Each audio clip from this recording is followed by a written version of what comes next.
that, in the county, everybody is getting vaccinated and our folks in the county aren't. I certainly want to thank this council and staff for a resolution that we adopted, I believe, at the last meeting, which was basically condemning a lot of the misinformation and sending the letter to our friends at the County Board of Supervisors so they can try to discourage the proliferating any sort of misleading or inaccurate information. So that will go a long way. Thank you for that presentation. Let me go ahead and ask the City Attorney, Madam City Attorney, is there anything to report out of the special and regular closed session meeting? Thank you, Mayor, members of the council, and members of our public. We did have 2 closed session item discussions this evening. One was a regular closed session. The other one was a special closed session.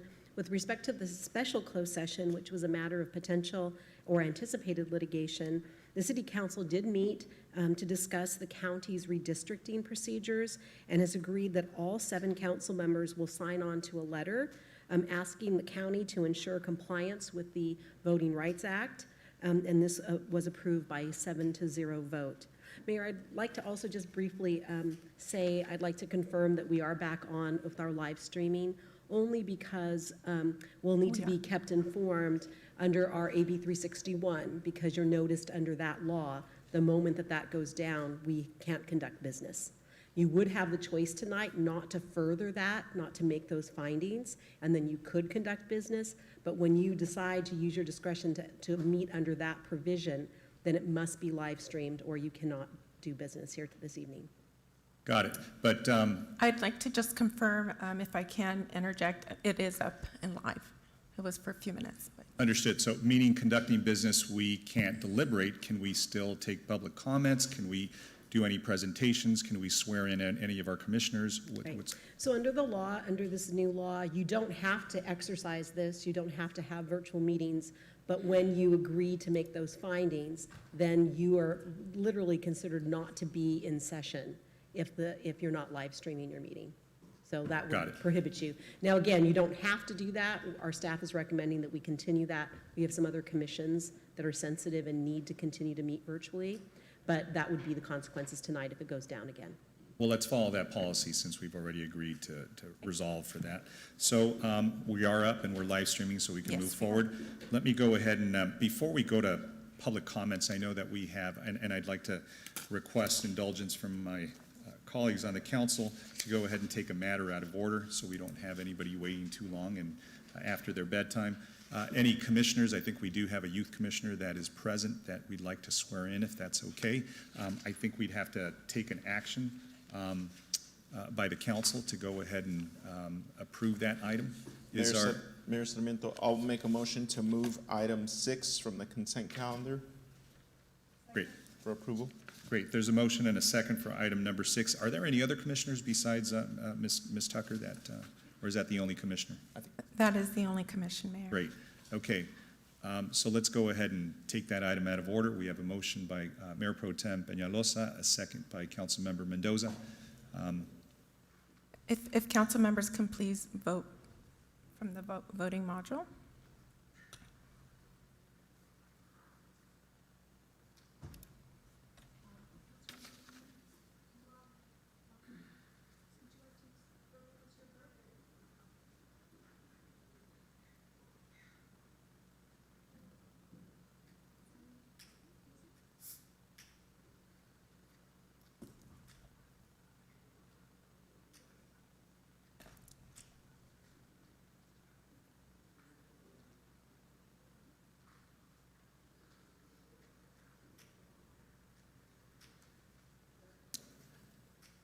Are you getting all the votes?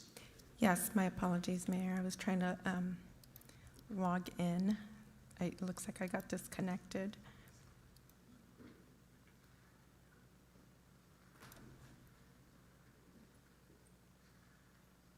Yeah, maybe the old school way of just taking oral voice votes is beating out the new devices here. My apologies, Mayor. So no worries. Motion carries with 7-0 with council members Becerra, Hernandez, Lopez, Mendoza, Fan, Mayor Pro Tem Peñalosa, Mayor Sarmiento voting yes. Great, thank you. So why don't we invite Miss Emily Tucker, if she is present, so she can be sworn in. It's a big deal.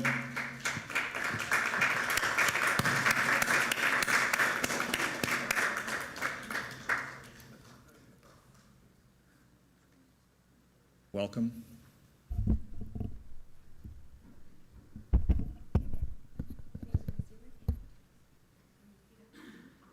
I, Emily Tucker, do solemnly swear that I will support and defend the Constitution of the United States the Constitution of the United States and the Constitution of the State of California and the Constitution of the State of California against all enemies, against all enemies, foreign and domestic, that I will bear true faith and allegiance bear true faith and allegiance to the Constitution of the United States to the Constitution of the United States and the Constitution of the State of California, and the Constitution of the State of California, that I take this obligation freely that I take this obligation freely without any mental reservation without any mental reservation or purpose of evasion, or purpose of evasion, that I will that I will well and faithfully discharge the duties upon which I'm about to enter. upon which I'm about to enter. Yay.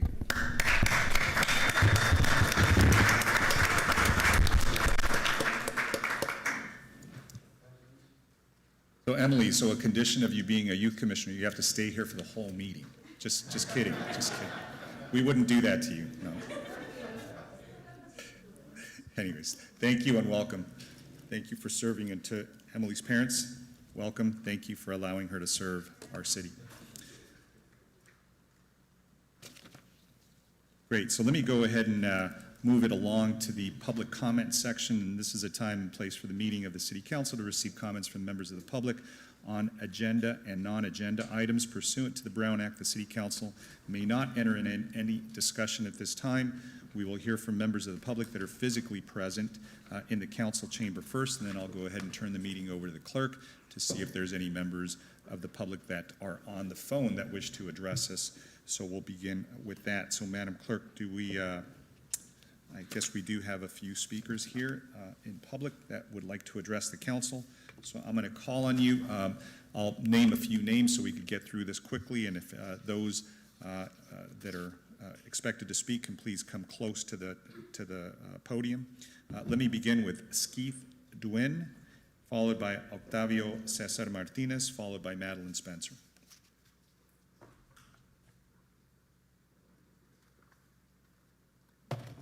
And Skeeth, so you'll see some lights there, and everybody's given 3 minutes to speak. So as you see the light, or Okay, like this? you'll see that, and use that microphone. All right, I haven't been to a city council meeting, I think, in about 8 years. Oh man. Okay, good evening, guys. My name's Skeeth DeWine. I am the founder, or one of the founders, of the Santa Ana Arts Walk. I also established the Santa Ana Train Station Arts District. I hold the longest lease in the Santora building, going all the way back to 1994, with one of the oldest art galleries in the space. And one of the issues right now is an RFP came up for South Main Street Arts and Improvement, and I'm one of the participants that made a submission on that. One of my concerns is that I was told that the residents of South Main, the South Main Neighborhood Alliance, and I believe it's Irma Jareggi and Janelle Hardy called for that district, have not been participants in it, or have the residents of South Main Street. They're the ones that have to live with the art projects or whatever's gonna go in. I submitted an outdoor movie theater, and it was kind of dismissed very quickly, and I don't think people realize that I come from Harvard University with a background in urban city planning and development. I brought my other roommate that has the same degree as I did, and we spent about 2 months working on the district. One of the things we wanted to do was put a outdoor cinema into the district. One is a magnet to attract people from the downtown district to 4th Street on art nights. So you create a green transportation corridor. You create more commerce on Main Street. But more importantly, and this is what I'm really excited about, I'm a huge advocate both here and statewide for arts and education and technology. And I wanted to create a situation in that district where Santa Ana's youth could participate and interact and do movie making. And I reached out to the Screen Actors Guild, asked if they had people that could assist. I went to the Creative Vision Foundation. The lady that runs it is an ambassador to the United Nations. I have a letter of recommendation from one of the founding members of Santa Ana. She, her name is Cheryl Bookout, and she's already won several awards. So we have a large mentorship. This creates a bridge with Santa Ana, utilizing an outdoor cinema with Chapman University, with the junior colleges. The highest paying jobs are going to be in California in the Hollywood movie industry. In addition, by taking this plaza and creating an outdoor cinema, you also create a venue for farmers markets, for food, cooking demonstrations where they can be shown up on a large screen. You create outdoor plays in theaters, and I know that Santa Ana's in a crunch for more venues. There's not enough to go around, and I heard a couple issues. Was one, someone would graffiti the screens, and I'll go real quick. And I supplied different details of paint companies that can assist so that you don't have to deal with the graffiti.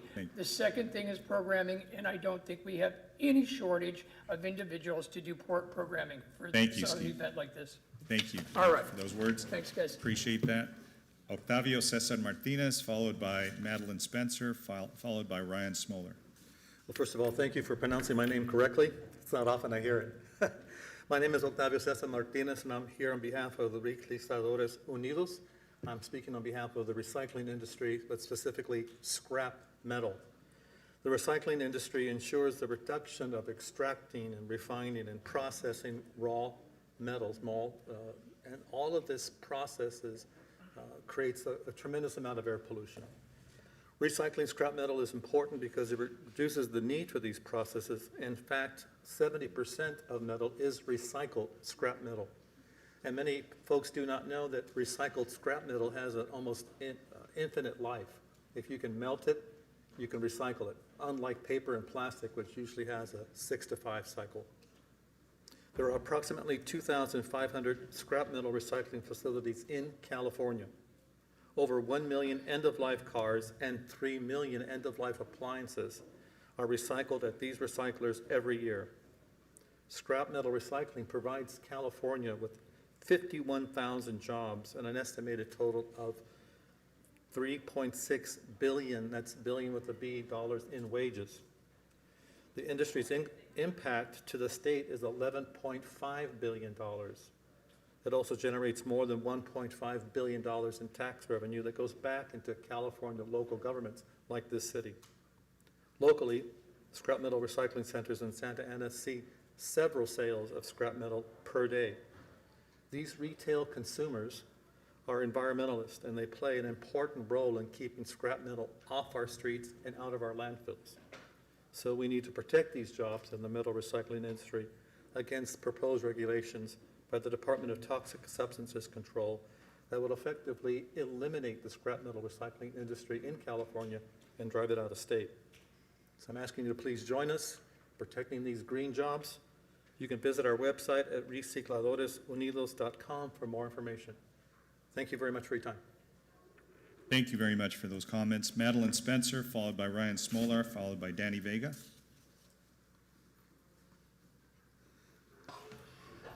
Good evening, council and staff. It's good to see everybody in person. I haven't been here for a really long time, and it's just nice to see everybody's face. I'm here tonight as part of Santa Ana Business Council. I'm a consultant for the downtown, and it's our time again, that time of the year where we come in to have the levy assessed to pass whether the bid is going to stay in the downtown or not. And I just want to do a really fast reflection about like where we've been and where we're going in downtown. And I gave all of you something that's been turned into the federal government right now. And so as you can see, it's for investments for downtown. The Biden administration has a Justice 40 initiative where they're giving frontline communities funding. So I just wanted you to be able to see that because there is a small investment that we're still asking for from the council as well. The first thing is we learned right away at the beginning how important the computer and internet are to businesses. As you all know, digital inclusion is really important in our city, and there is a huge digital divide that we were able to see. And one of the great things is that Mark Morley sent down somebody who began working with us, and we created an initiative called Thrive and Go Live. And we were able to prove that with a group of college students, they're able to build computer, like a lot of our businesses don't have internet. They don't have any digital presence. And so I'm hoping for the support of this council and staff in the future. If somebody comes through to help small businesses, we already have a program that works, and we'd like that program to be helped to be put forward and funded if that is something that is possible. Another thing that we learned during the pandemic is about the reevaluation and the use of public spaces. We have these parklets, the indoor-outdoor spaces that you guys have seen, which is an amazing thing that happened in our downtown. We also noticed, though, that people in communities also need the same access to be able, in their impacted homes, to have that. And one of the things that we have downtown, which is amazing, is in having mixed use and flex zoning, there's a lot of different multi-uses that can be done with spaces. And we'd like to have it enshrined that there's a right to green spaces, public plazas, parks. And what that means in order to overcome inequities is that people also have to be able to use the bathroom, which is something that we still struggle with in downtown because it's not open all the time for the public. We also don't have a lot of spaces that are built for children to be able to play in. And so those public restrooms, the amenities being used, and kid-friendly spaces in those plazas, as well as ease of access to using those plazas for the public, is really important to us. Another thing that we saw is during the fires, floods, and climate change that we really think that it's important that the city integrate into all their policies things like green alleys, et cetera. And what we're asking is that— Madeline, if you could wrap up. Yes, thank you. We can't do this alone in downtown. We're working and we have initiatives, and you can see all of those ideas in this document, but we need you guys to help us so that we can help you, because it all comes back into the city. Thank you. Thank you. So I may have misspoke. We used to have lights on there. Do the speakers see when their time is approaching? Is there a screen with the— Yes, Mayor, with the there's time? a screen, the same one Got that it, we have got here. it. They have one right in front of Okay, them. great. All right, Ryan, so you're going to be on the spot, man. All right. Hi, everyone. Great to see you all. A great-looking group. My name is Ryan Smolar, and I work with Downtown Inc. We're one of the place manager organizations made up of the stakeholders who are requesting the levy for item number 18. We come before you guys every year as part of this process of raising the downtown levy. It's actually an idea that came from Canada, from a small main street up there, where the businesses were looking for a way to collaborate, do marketing, clean and safe services, and compete with the mall as the older downtown infrastructure. And so since the 80s, the city of Santa Ana has had a levy downtown, and we currently run that levy along with the Santa Ana Business Council.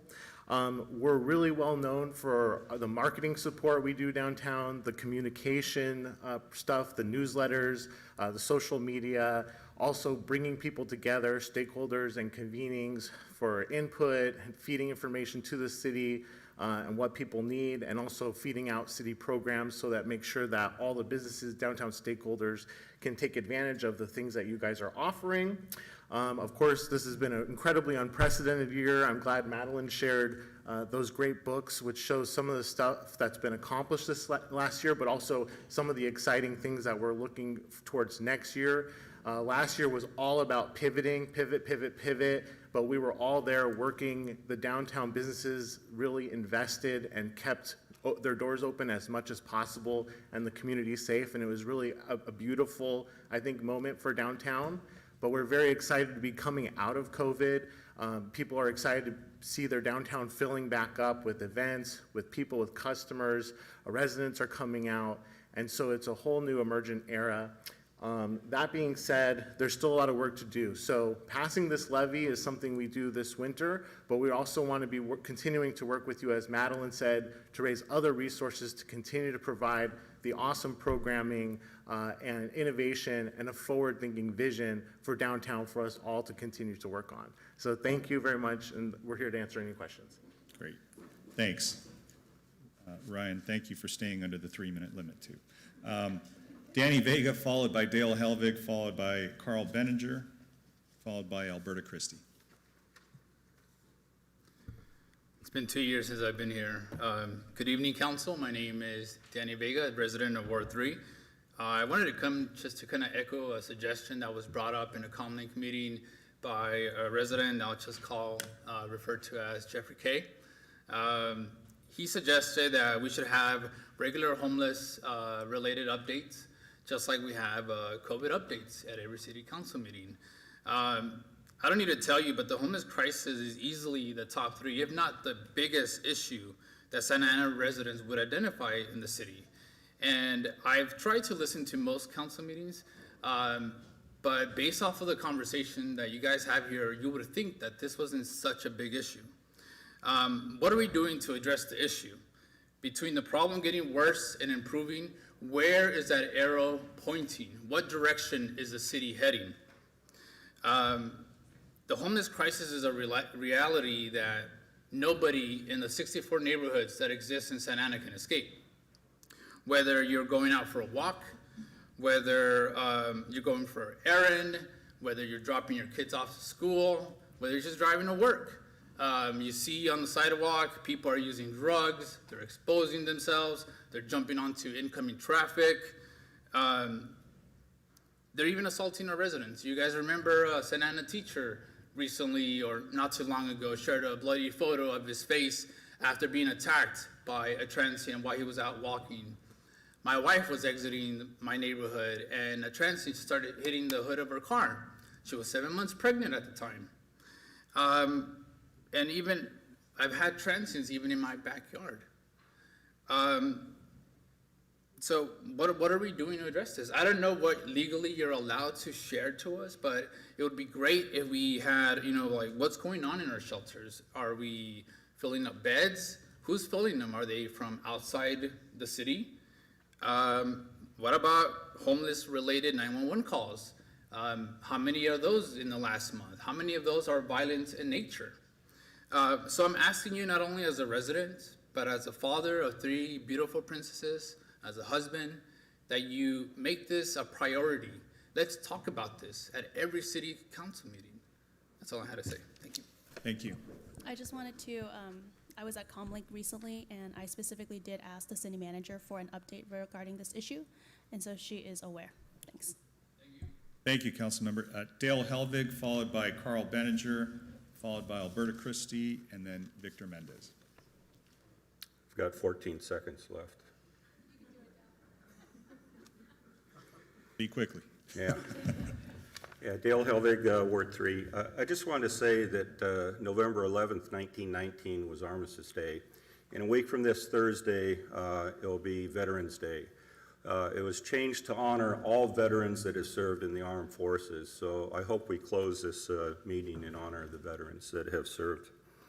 The other thing is item 21, it's a receipt and file, but I really don't understand what's going on with that. I do know that I've heard rumblings around our neighborhood that the city and the school district are having discussions about the co-sharing of facilities in insurance and stuff like that. So I'm hoping that you guys can figure out what's going on with that and allow neighborhood associations to use school facilities for conducting their meetings, especially in times like right now where having it at a house is not recommended. You can't get the right spacing for people and everything else. So we normally use the lawn bowling center. That was vandalized, and so we had to look for alternate means as well. And I don't think the Advanced Learning Academy was available to us for our meeting. The other item, 25, streamlining city council meetings. All for it. having meetings go until 4 in the morning is not very nice. I would request, though, that you don't cut short public speaking. It's hard enough to get up and present an issue in 3 minutes, and if you cut it down to 90 seconds, if there's more than 10 speakers, maybe up the number of speakers for the threshold to get it down to 90 seconds. But 90 seconds for more than 10 speakers is pretty restrictive, I think. So that's it. Look forward to seeing the redistricting presentation tonight. Thanks. Thank you. Carl Benninger, followed by Alberta Christie, followed by Victor Mendez.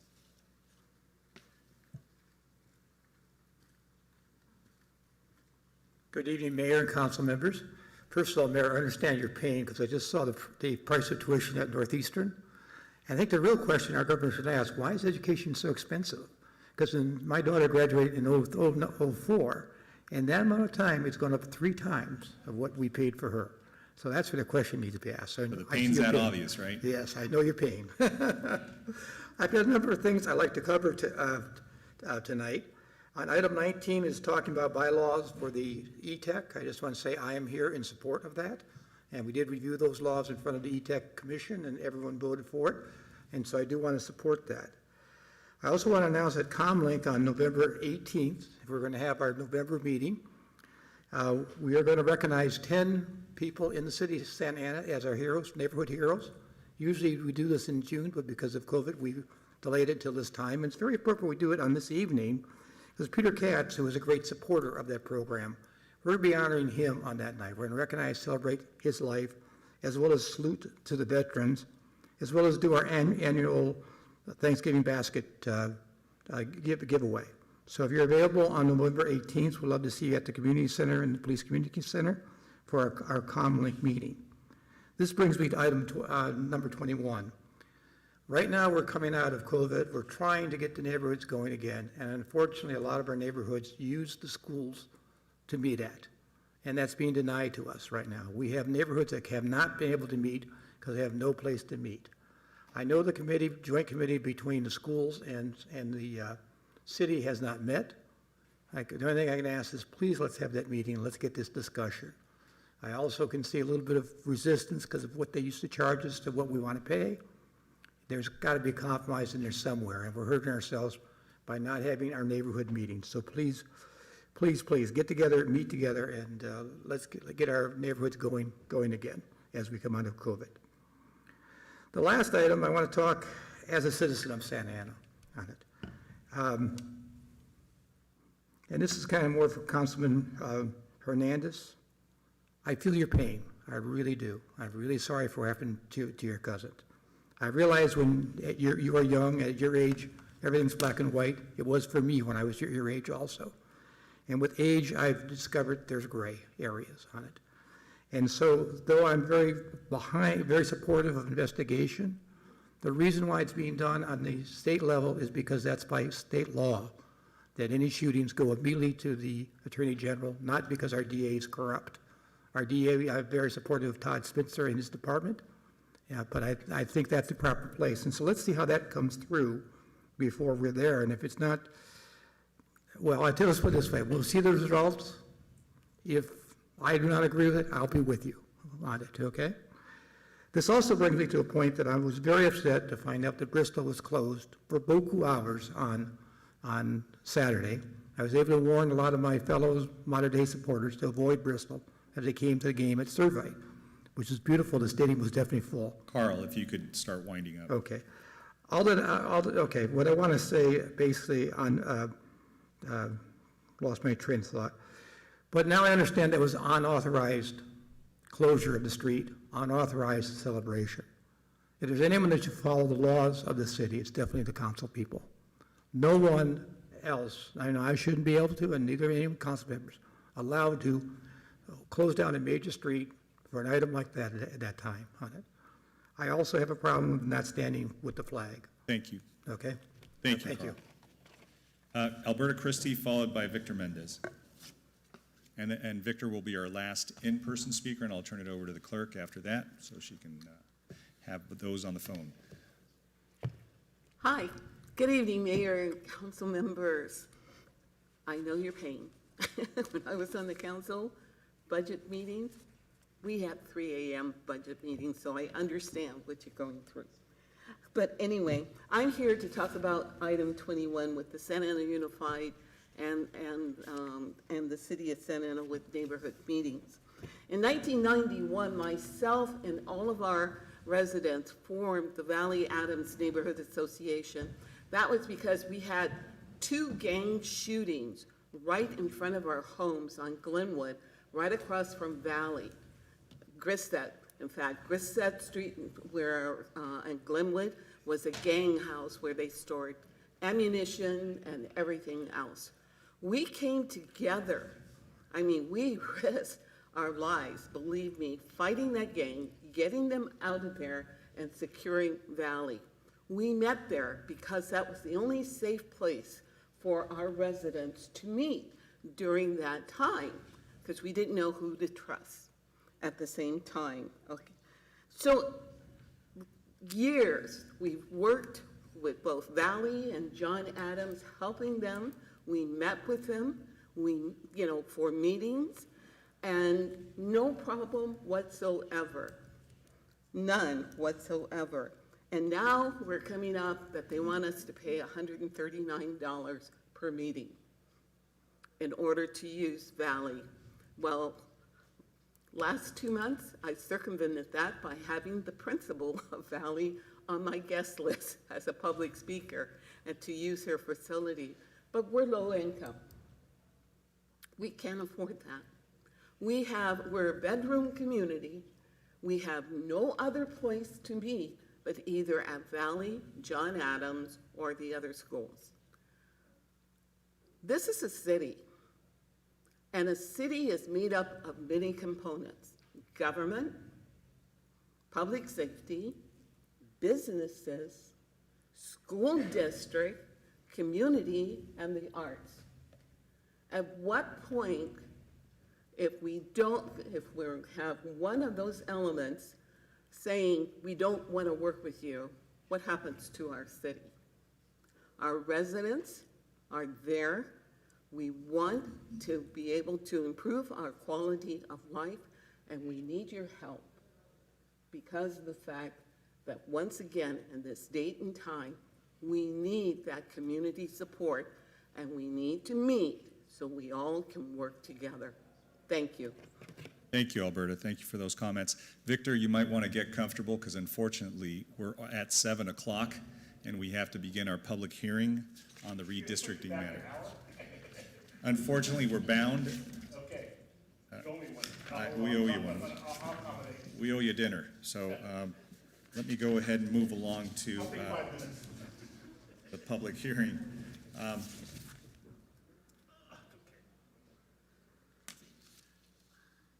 So let me go ahead and bring us to item number 27, which is the public hearing on this is the second public hearing regarding the redistricting ward boundaries. Before the public hearing on item number 27, Madam Clerk, please provide instructions to the public who would like to make a comment on this public hearing item only, either in person or by phone. Thank you, Mayor and members of the council. If there is any speaker who would like to provide a comment by way of Zoom or conference call, please dial *9 from your phone or select raise hand from Zoom now. I do see that we have 4 different attendees who have their hand raised. I'm not sure if you wanted to speak on this particular item. So when I unmute you, if you would please identify and indicate whether or not you wanted to speak on public hearing item 27 regarding redistricting. Thank you. Great. So let me go ahead and, do we have a presentation by the consultant? Yes, we do, Mayor, and Sophia is connected. And if you want to share your screen, Sophia. Yes, I can share my screen. I don't have the ability to turn on my camera, but I believe I do. That's okay. That's okay. fine. No problem then.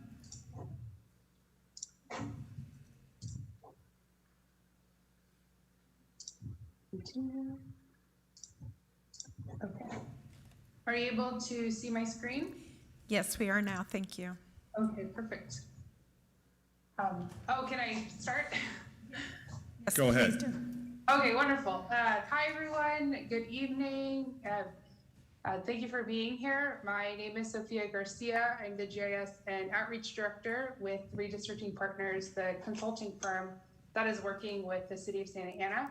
As was stated previously, under the Fair Maps Act, the redistricting material during a council meeting has to be at a time certain on the agenda. And so that's why we're starting at 7 p.m.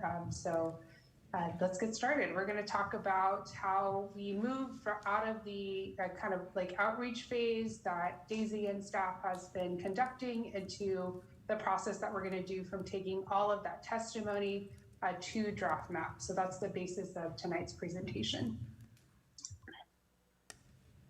So we'll start by talking a little bit about the Fair Maps Act. So the Fair Maps Act requires that the City of Santa Ana hold at least 4 hearings under the Fair Maps Act. Again, this bill can be referred to as AB 849. 1 to 2 pre-map hearings to collect community of interest testimony. So those are hearings in front of the City Council. And then they must hold 2 map hearings to discuss proposed maps. And the second hearing can be the final hearing if there have been no changes to any draft maps. If there are changes to any maps, then they must hold another hearing to be the final hearing to pass the map. They have this in place because the final map must be published 7 days prior to any discussion in public forum. So again, if the council decides to make any changes, they must then have another meeting and then have a vote on the map. For the final map, there may be some small changes that are applicable, but if there's anything that makes a substantial change to the map, then again, they must postpone and then have that map be public for 7 days. So there is a 4 hearing minimum, but the council can decide to have more than that if they decide to. The City of Santa Ana held 6 community workshops resulting in community of interest input and map submissions via districtor.org. And they were hybrid meetings where we had some folks in person and also some people who attended online. They'll hold 3 more public hearings during the draft map process and final adoption. I attended the hearings this past Friday and Saturday, and Daisy and staff did let the public know that if you're interested in having staff present that outreach hearing, then the best thing to do is to talk with Daisy, and her and staff would be interested in coming to any additional community workshops to share that presentation. So she did state that on Saturday's meeting if you missed it. The timeline for the process today, October 5th, they adjourned to hold their meeting on the 19th. So 19th and this evening, these are the hearings to gather community input. The hearing on the 15th will be a hearing where we will discuss draft maps. Right now, the timeline for draft map adoption is December 6th. And then on January 28th, they will have the first reading of the final map adoption. Again, under law, the final deadline for the city is in mid-April, but this is the timeline that the City Council has adopted. The community meetings that were held, they were held throughout the wards, wards 1 through 6, and at different times. There was always translation available. Again, on Friday and Saturday, we had a lot of Spanish speakers, and it was a hybrid meeting where it was accessible to the public. And so Daisy and staff just did a wonderful job with doing the outreach and making those available. The traditional redistricting criteria are the principles that we will utilize when we at Redistricting Partners draft any map or make amendments to any maps that have been submitted on Districtor with the direction of the council. And then the final map plan will also follow these criteria. These are also criteria that Daisy spoke about in all of the community meetings to let the community know the process that we would be under as we look at any draft maps and as we produce draft maps. So I'll go through them again just as a reminder for the public and for the council. The first criteria is to create districts of relatively equal size. And when we're talking about this first criteria, we are utilizing census data, and that is the total population data, which means we're looking at the count of people, not citizens.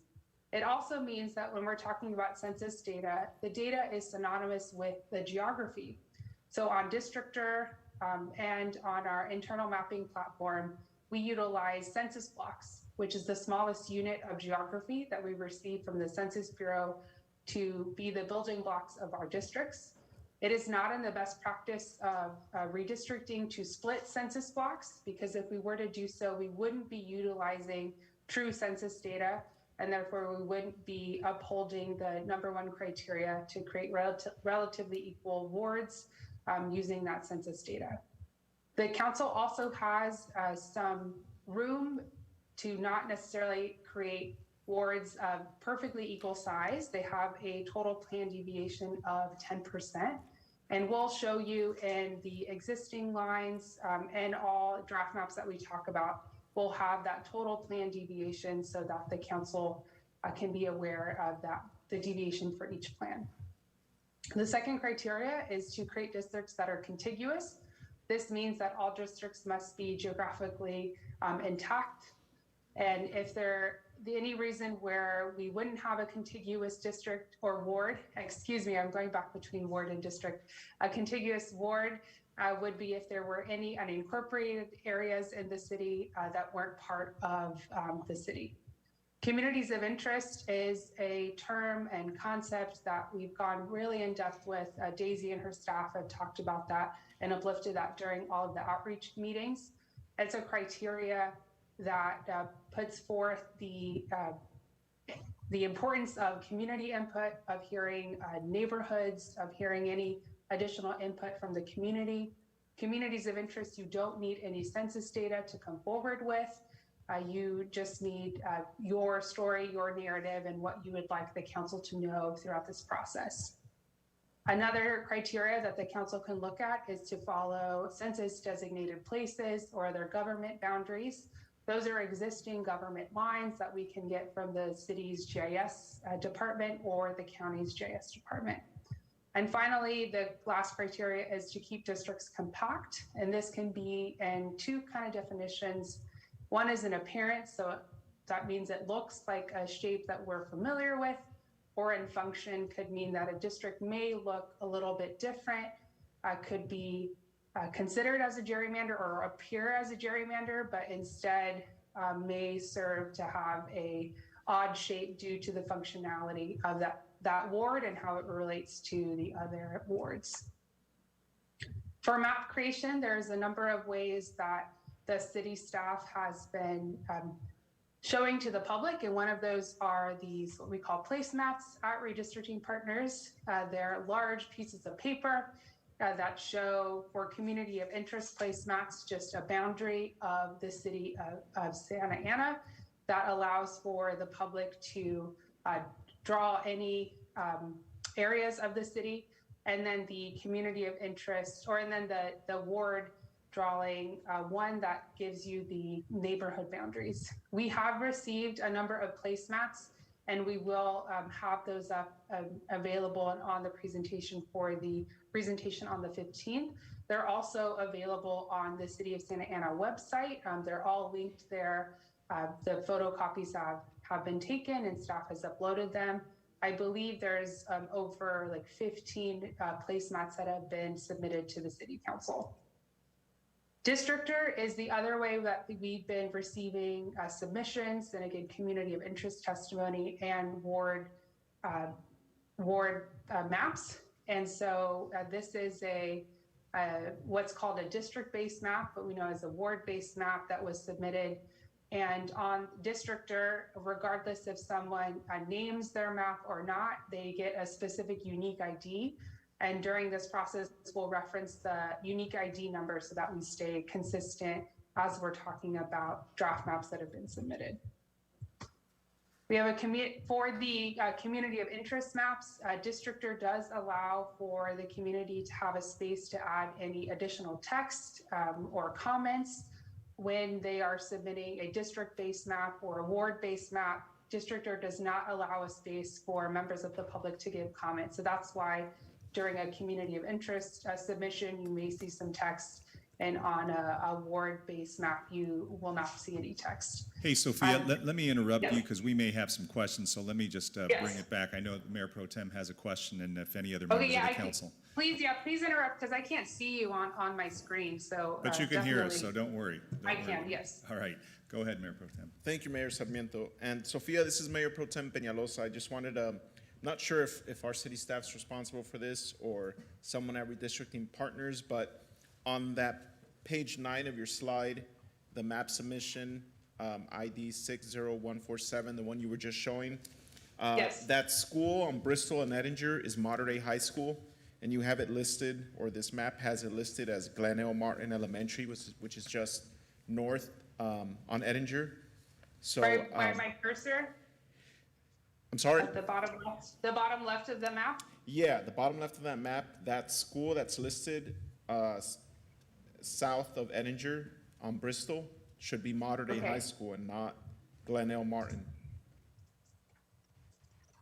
So I wanted to let you know so that we're being vigilant with the rest of the city and we're not seeing these errors. Not sure why that would show up there, but that's not the correct school. Okay, thank you for that. This is using, all of these are from the Districtor tool, but I have noted that in our notes to kind of check that when we create our data packets for city staff. So instead of it's Glen L. Martin Elementary, you said it is Yeah, it's Mater Dei High School. Mater Dei High School, okay. Okay. Any other questions or comments? No, that's it. I just wanted to make sure that we're not making these mistakes. Any other members of the council have any questions or comments at this point? Go ahead, Sophia. Continue. Thank you so much. So for this submission, ID 60147, they wrote that it is mostly Hispanic, Mexican, Spanish-speaking population for this area that they drew. For a map submission, the ID here is 70404. Some things I'd like to note for the council and the public. On Districtor, it does give you the ideal population for each ward. And this means that if you were to draw 6 wards, exactly equal population, each ward would be 51,898.83. But again, the City Council has an allowable total plan deviation of 10%. And also another thing to note, Districtor only shows the max population deviation. It doesn't show the total plan deviation. So we will get data packets to the city that shows the total plan deviation and more of a breakdown of each of these ward-based maps.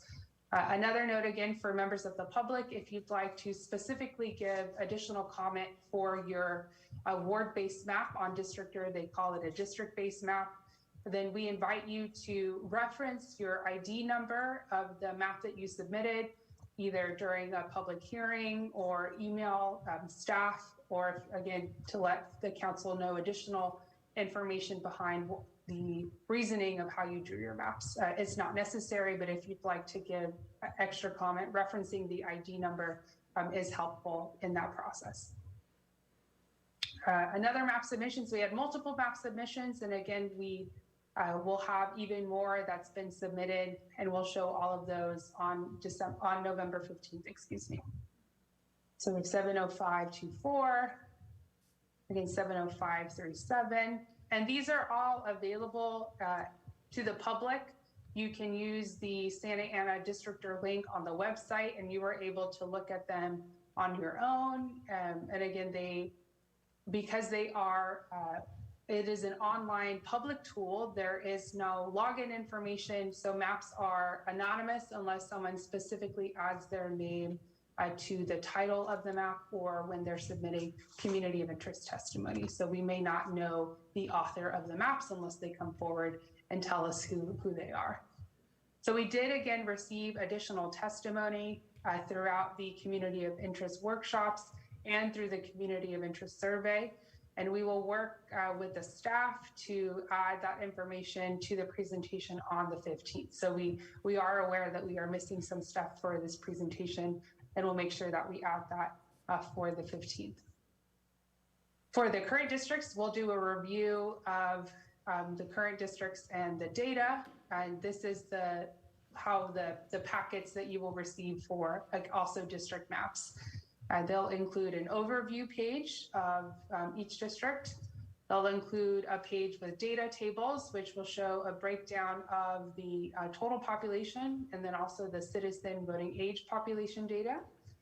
And then each packet will also have individual district pages with data. In addition to the draft maps and also the public-based submissions, we will provide a sort of like a Google Maps link where you'll be able to zoom into the map and look at that online. So that's another thing that we will provide and have available for that November 15th meeting. These are the current existing ward boundaries, wards 1 through 6. We have the current census data.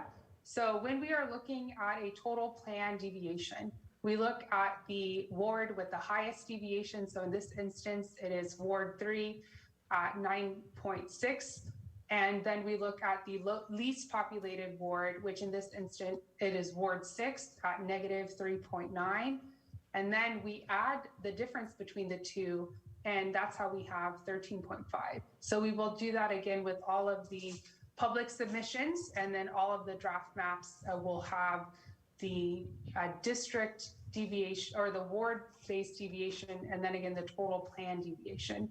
So again, if folks are confused, I'll just state that again. So how we get that total plan deviation is we take the ward with the highest population, the highest deviation, and then we add that to the ward with that is least populated. And so currently the current ward lines are not allowable. They are 3.5% over what is allowable for the city council to submit as a draft map or a final map, excuse me. Another thing of note in the citizen voting age population data, which again, we will have it for each draft map that's submitted, the final map as well, is the citizen voting age population breakdown.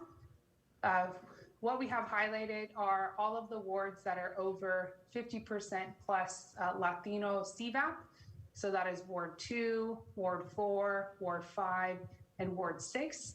And so what that means is that when we see data for either the Latino, Asian, or Black CVAP data, we must draw it if it is over 50% plus that citizen voting age population data. And currently looking at the current ward lines, again, 2, 4, 5, and 6 are above that 50% for the Latino CVAP. So these, the subsequent slides are slides that show you examples of how we will give the council and what will be available for the public, which is the ward by ward based maps. You have an overview of the ward, you have graphs on the 2020 data, the CVAP, and then at the bottom, you have the specific breakdown for that ward. And then at the bottom right, you can kind of see where in reference is this, these boundaries to the entire city. So we have District 1, District 2, and again, District 3 is that is the ward with the highest deviation at 9.6, Ward 4, Ward 5, and then Ward 6, which again is the one with the lowest deviation at negative 3.9. So how we will move from community of interest testimony to draft maps, we'll continue to get input And what we need as redistricting partners is we need feedback from the council on potential draft map versions. So all plans that we submit will follow the required criteria under the Voting Rights Act, under compactness, contiguity, equal population, again, looking at those traditional redistricting criterias.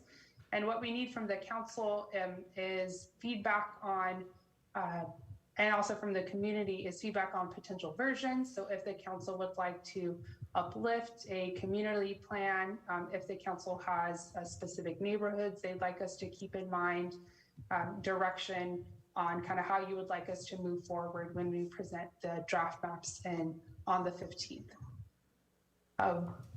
For all the draft maps on the 15th that will be presented, they'll be in that similar packet that we just reviewed for the current lines. So they'll have that overview page, the data tables, and the individual districts showing the data for each of the ward lines.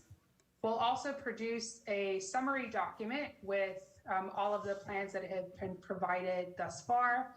They'll have a thumbnail of the image of the map that was submitted. They'll have some additional description, the date of when it was submitted, and any name and the ID number as well. So that will be a multi-page document, just consolidating all of that information that you receive. So it'll be on top of you having available the original maps and surveys and placemats as well. It's just like a summary document. All maps approved as draft maps will be placed on the redistricting website for public feedback. So those will be available to the public prior to the meeting on the 15th so that you have some time to review them, get ready for your public comment, and ask the council, or just give your comments on them to the council. And there will be potential map changes in the Procedural tool as well. For future hearings, we'll allow for changes to the drafts prior to adoption.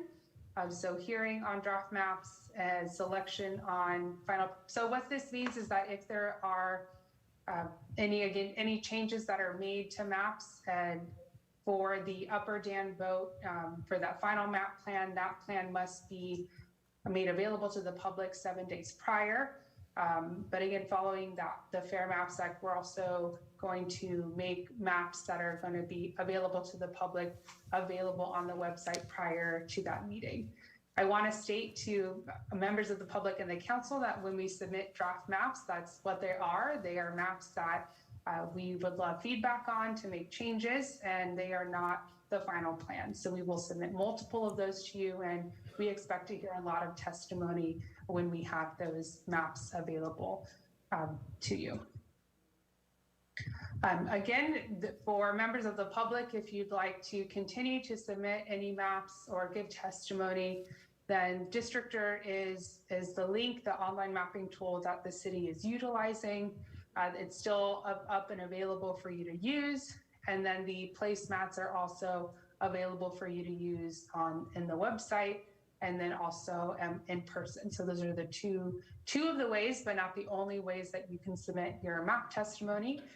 We also will accept and take any maps that are created in another mapping software. So if there is a community group or member of the public who would like to submit a map using Esri technology or Maptitude technology, we can definitely take that and work with you to make sure that we get that specific shapefile. And if there are any members of the public who want to submit a map on a piece of paper or a napkin, absolutely, we will take those as well.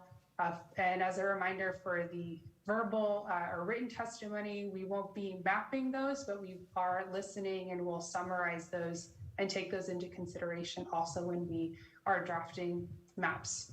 So that is the end of the presentation, and I will give it back to staff for any questions or comments.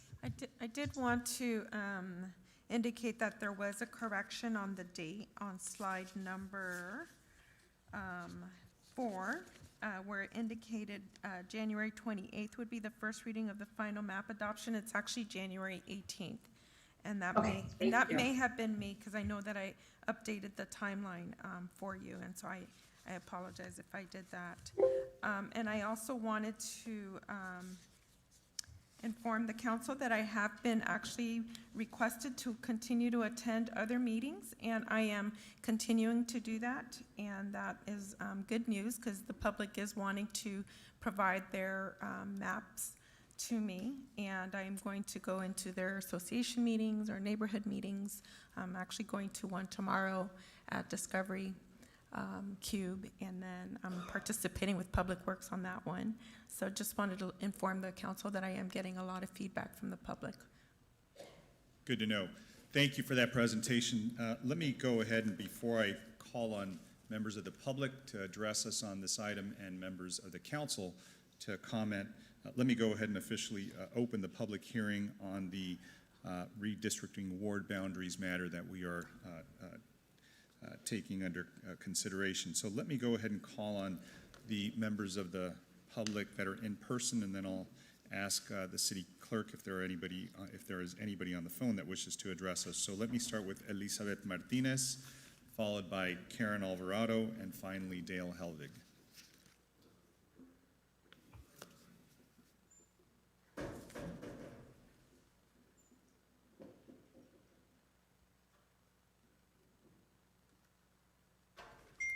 Buenas noches, bienvenida. Buenas noches, alcalde, buenas noches, miembros del concilio. Mi nombre es Elizabeth Martínez, soy residente de Santana, líder comunitario con otras organizaciones también. Y esta noche estoy aquí para pedir sobre la redistribución de los distritos.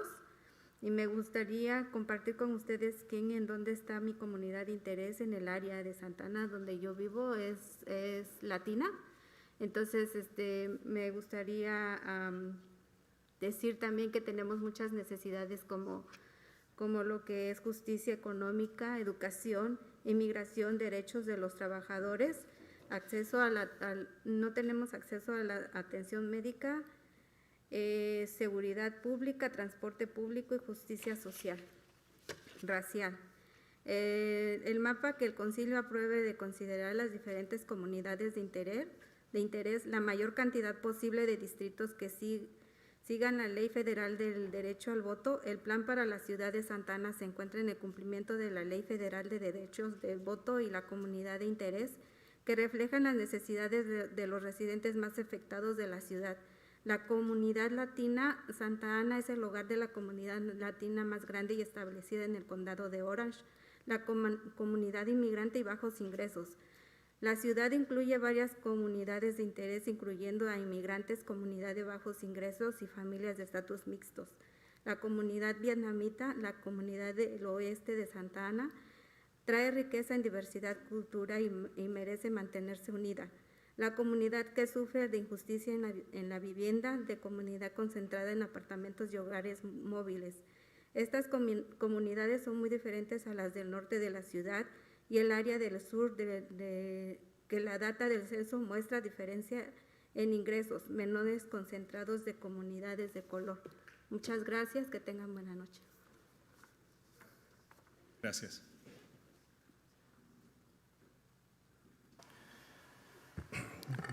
Good evening, Mayor, members of the City Council. My name is Elizabeth Martinez. I'm a resident of Santa Ana.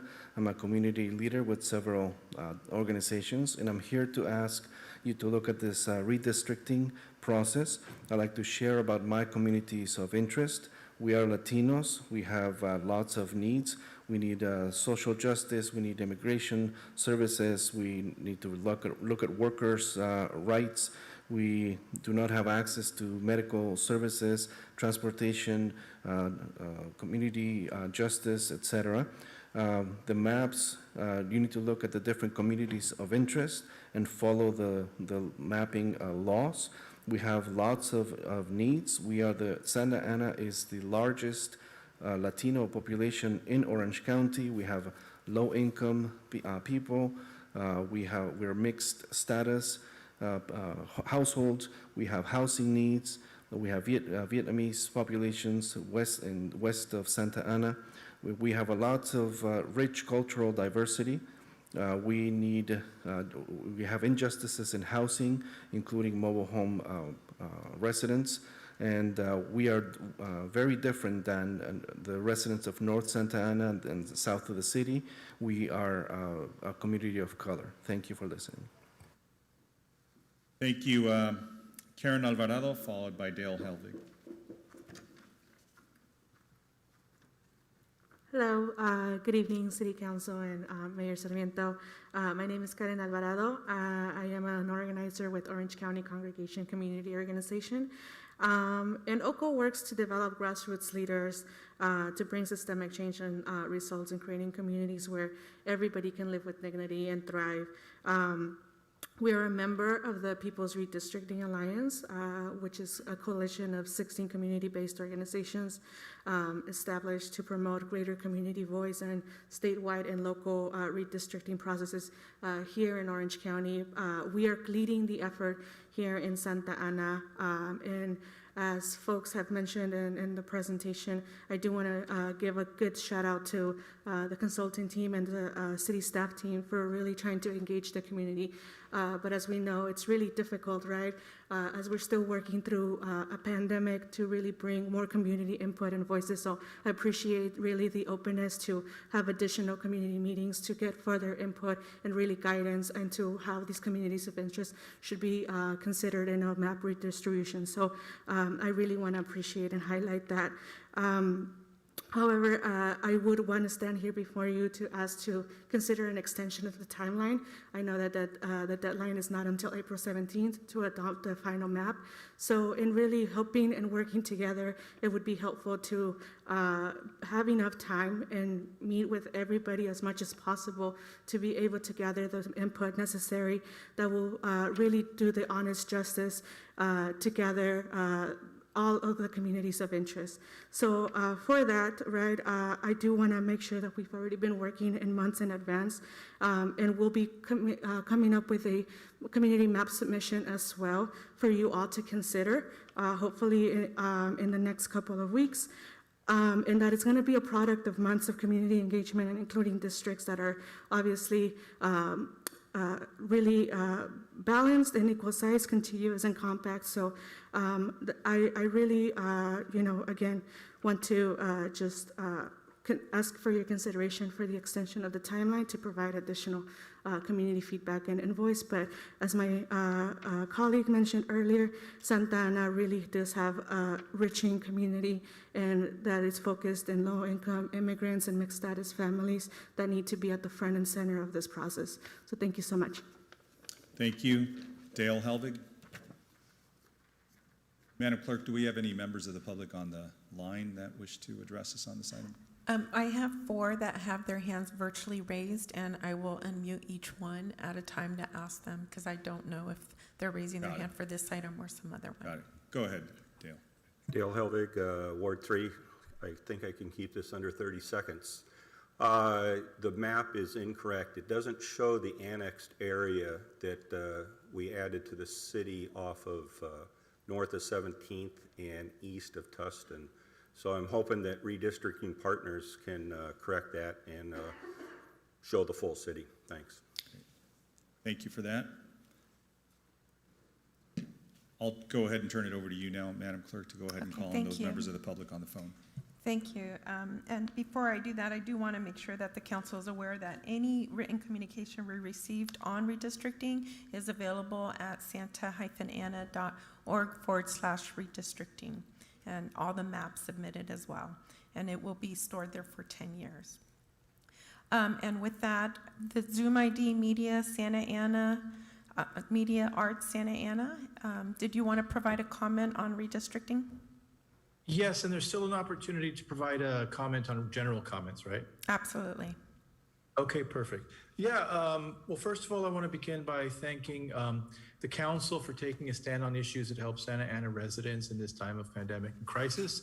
There's a lot of important issues that affect our future and our children and our economy and quality of life. So in terms of redistricting, I know in looking at the comments, you guys are aware of this, but to guard against gerrymandering, I know that we generally see, wards and districts that are kind of very funkily shaped. and to create boundaries that create communities. So the more central the definitions are, the more people that live near each other can actually form communities and relationships with their council members. Make sure each ward has an equitable distribution of parks, community centers, businesses, et cetera, so as not to create amenity deficient wards. And those are just some ideas. And again, I think that taking as much time as you need to get community input from all parts of the city is definitely a good thing. So if that means extending the deadline as well. But again, just to create boundaries that create communities. Thank you. Thank you. Zoom ID, Ana Charco, if you would please select the microphone icon to unmute your call. Hi, good evening, Mr. Mayor and City Council members. My name is Ana Charco, and I am here on behalf of Latino Health Access to speak on item 27. Latino Health Access has been proudly working alongside community residents for over 27 years, providing services that address immediate health needs while providing information and facilitating opportunities to increase civic participation and impact policies that will improve those social determinants in the long term.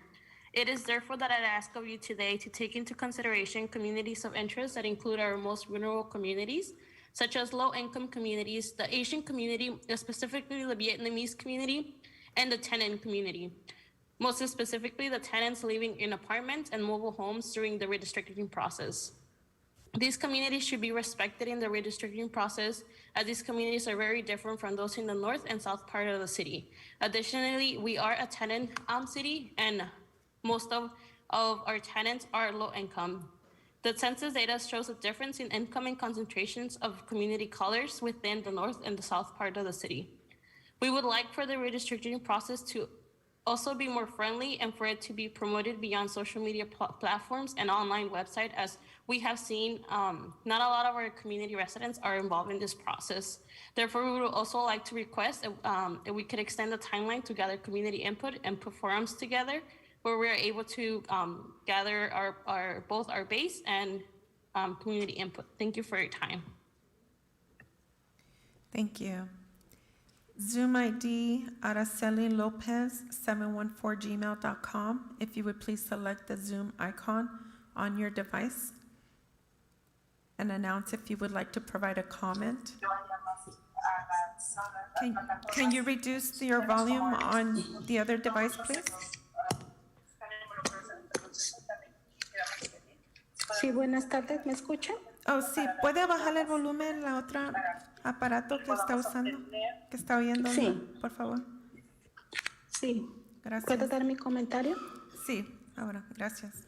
Sí, gracias. Buenas noches, señor alcalde, miembros del concilio. Mi nombre es Araceli Robles. Yo vivo en el vecindario de Eastside, aquí por la calle Pine. Y yo les quiero pedir que por favor reconsideren involucrar más a la comunidad. Estaba escuchando la presentación y estaba diciendo la consultora que habían hecho muy buen trabajo. Lamentablemente yo nunca me he enterado de esos foros y muchos de mi comunidad no sabemos de esos foros.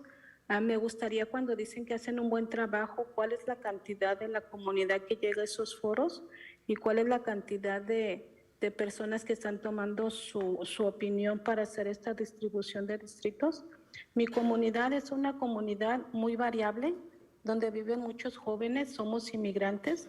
La mayoría de las personas nosotros rentamos y estamos viviendo pues con un alto costo nuestra renta.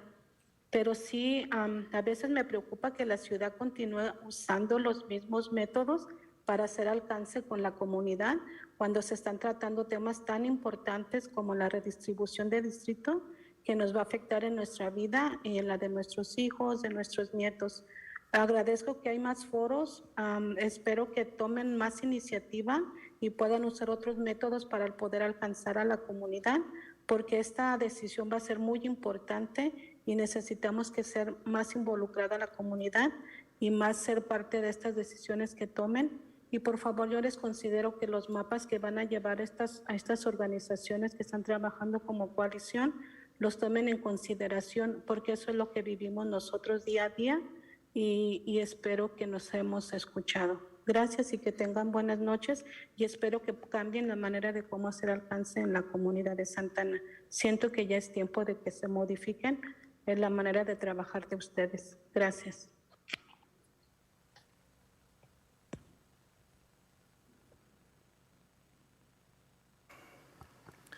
Good evening, Mayor, members of the City Council. My name is Araceli Robles. I live on the east side on Pine Street, and I'm talking here about the redistricting process.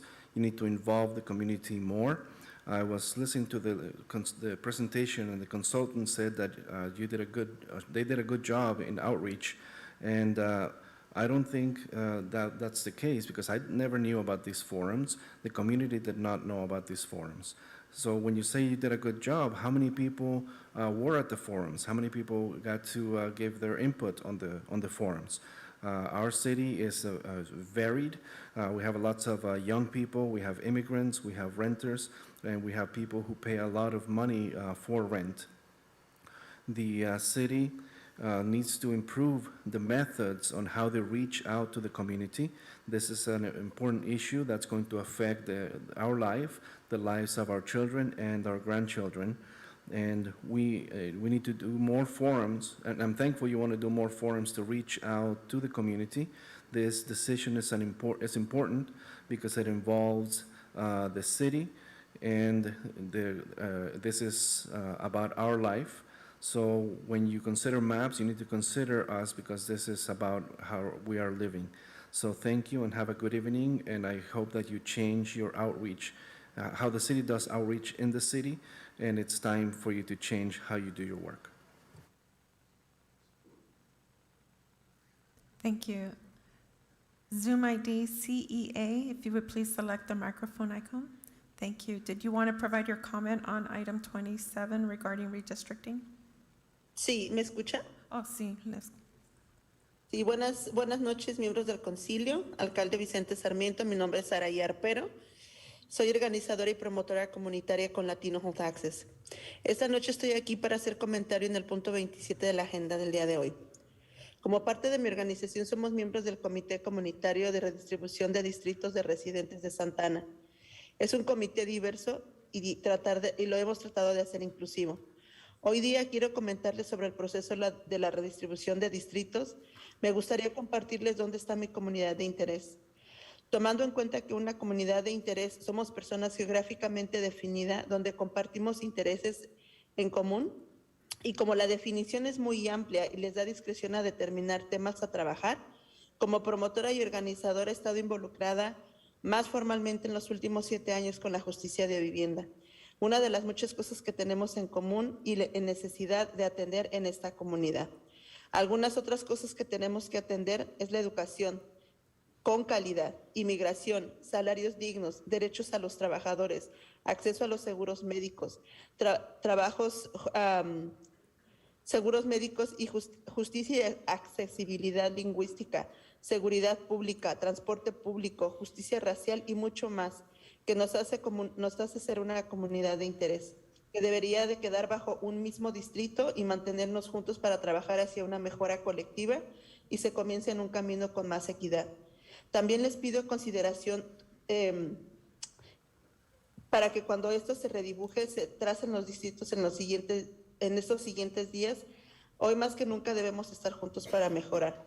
También quiero agregar que en muchas ocasiones y de muchas diferentes maneras les hemos pedido que cuando se publiquen invitaciones a talleres o para temas importantes en la comunidad, piensen fuera de su cajita. No todas las personas están conectadas a medios sociales o esperando cuando la ciudad manda un correo electrónico para comunicar asuntos tan importantes como la redistribución de distritos, donde es un juego político y debe ser participativo, porque impacta la vida de todos los que vivimos en Santa Ana. Necesitamos ver transparencia en este proceso y saber quiénes están sometiendo los mapas de propuestas para Santa Ana para asegurar que las comunidades de interés queden juntas y fuertes. Gracias. Buenas noches.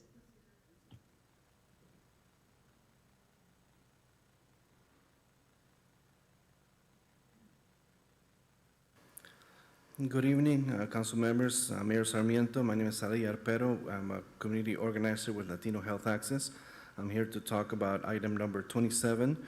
And the organization, I belong to an organization that is a committee for the redistricting of Santa Ana. We are a diverse and inclusive group.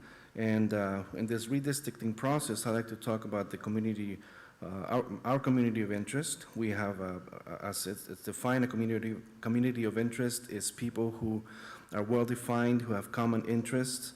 We are here to promote the organization. We have issues of housing justice, immigration. It's important for our community. We need to have quality education. We need to have medical insurance, justice, access, linguistic access, public transportation, and many other issues.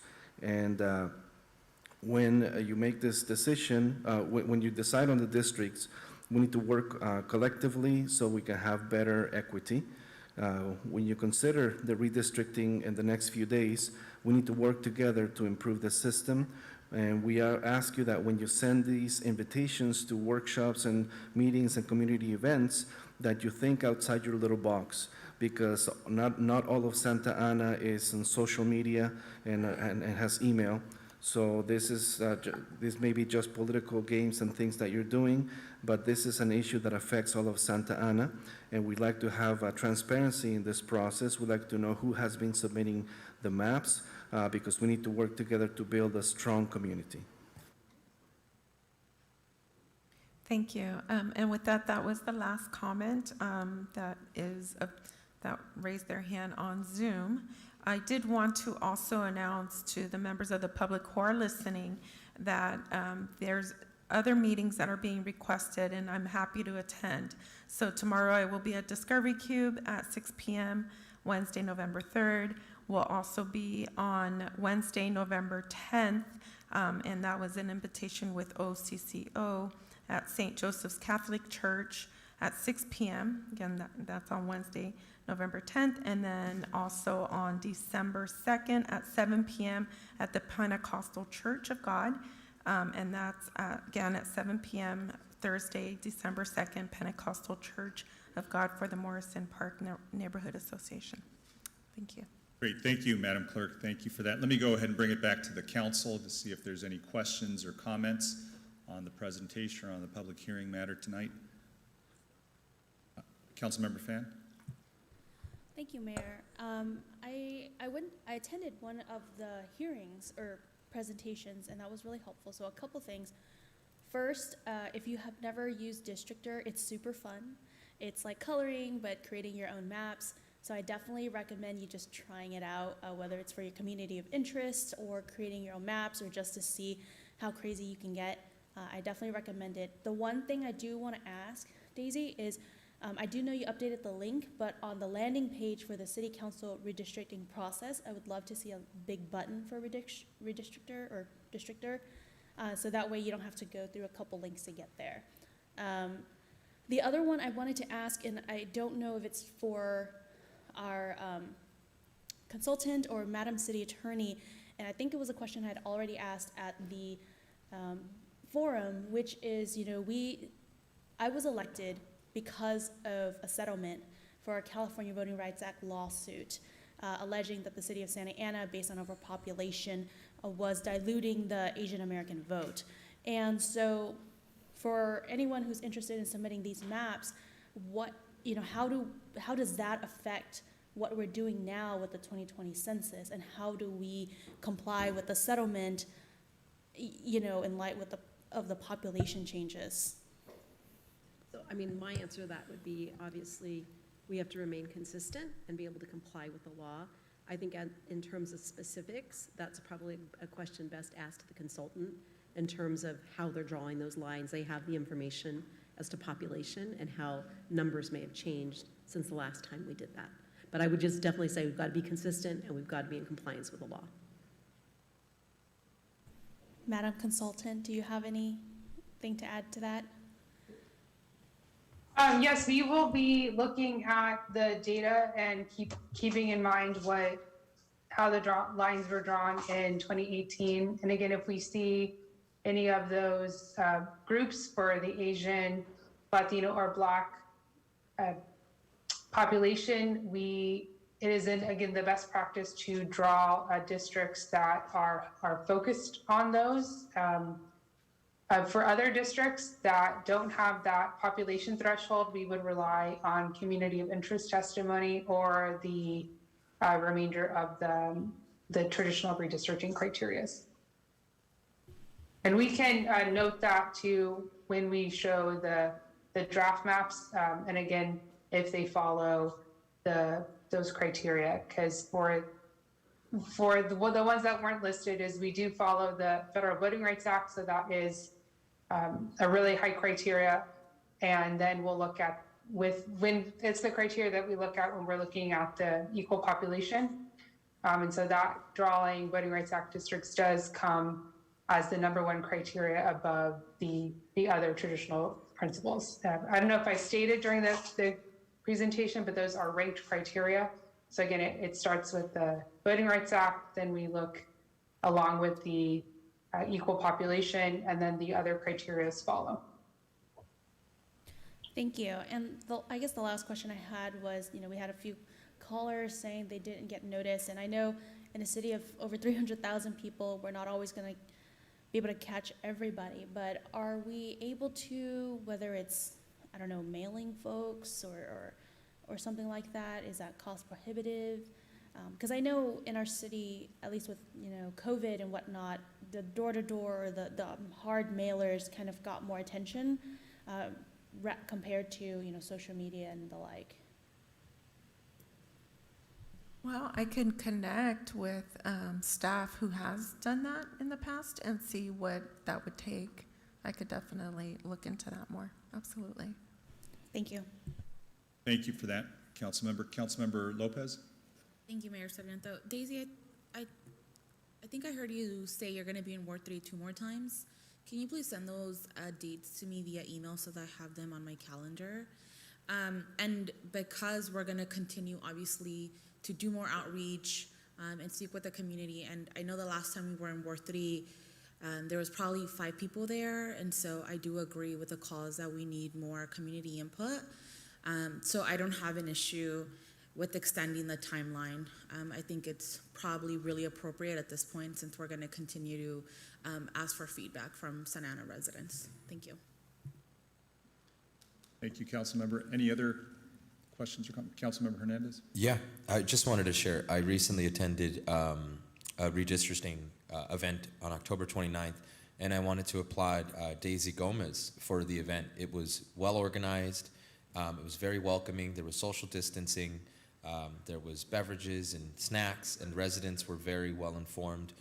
There was translation in Spanish and in Vietnamese, and there was a respectable turnout. So please continue to do your due diligence. It is well noted and appreciated. Thank you. Thank you, Councilmember. Mayor Pro Tem? Thank you, Mayor Sarmiento. And thank you, Madam City Clerk, for the work you've been doing with this. One thing that I would like to suggest, and maybe as a that you could try moving forward, is I know that we have on the schedule a lot of community events that should draw large amounts of people. And, like we had the 5K this past weekend or 2 weeks ago, and it would have been nice to have maybe an informative booth just strictly related to redistricting and the city's process. I know we have the ice rink coming and the fiestas navideñas and the tree lighting ceremony. Those are our events where, we could use, because of the amount of people they draw, to set up a booth and just have kind of informative information, if that would make sense. You know what I mean? To really get the community involved and put on notice that these meetings are coming. And yeah, that's all I can say. And I still haven't seen any, and I know they are effective, is sponsored social media content targeting specific neighborhoods and areas in the city. Vietnamese in the West End and Spanish in the Central City. I know that the times that we have done sponsored social media content through the city manager's office, it's been effective in getting that information out there. So doing that as well would be very beneficial to this process. Thank you. Thank you for that. Any other questions or comments? Yeah, I would just say thank you for the presentation. Thank you for members of the public for their comments and for my colleagues' comments as well. So something that worked really well when we were trying to reach out during testing and during, vaccination clinics that we were supporting, was just texting, right? I mean, because it's a very inexpensive way to reach some households that aren't connected still to the internet. And the school district does it really well for, information that they're sending to parents. I mean, I know I get text messages all the time. And so I think that might be a way that if you're going to be in a ward or you're going to be in a neighborhood, maybe you could really, focus in on sending, a text message to that area. Maybe the consultant can probably, lead you in the right direction. And then the other one was maybe putting something in the water bill, with, that has the remaining, dates that we have.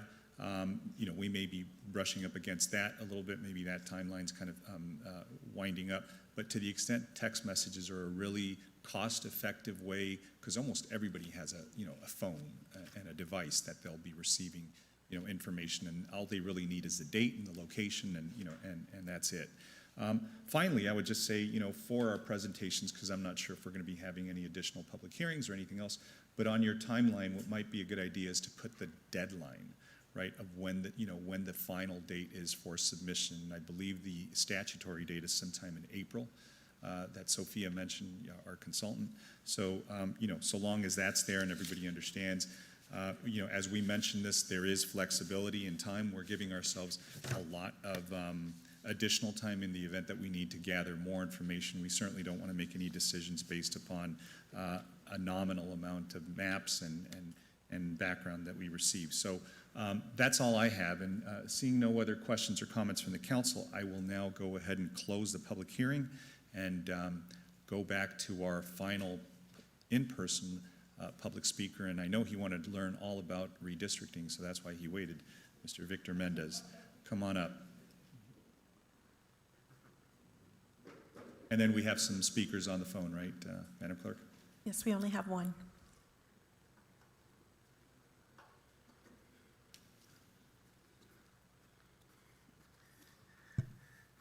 It was informative. Give me a second here. Vince, you don't owe me dinner, but you owe me coffee, and I'll be in touch. Thank you. Number 13, I've spoken before about the use of contingencies in your public works contracts, and I just want to make a point here, because I know Councilmember Penaloza was speaking to the kind of the slowness of some of our public works projects. I can tell you one thing up front. If you load a contract up with your full amount, with your contingency, the contractor is of course going to be incentivized to take his time because he wants that money. I'll be happy to reach out to you and explain this further, but the way you're contracting is definitely a factor in the slowness in the delivery of your projects. Not only does it cost you probably more money, but it's taking more time and causing you some of those political headaches. So I will talk to you further and hope you'll take the invitation. On item 23, your extension of your city attorney contract, I think any city council has the prerogative to choose whatever city attorney they want to contract with. Maybe the public feels differently, but at the end of the day, that's the city council's prerogative, of course, provided the city attorney isn't elected.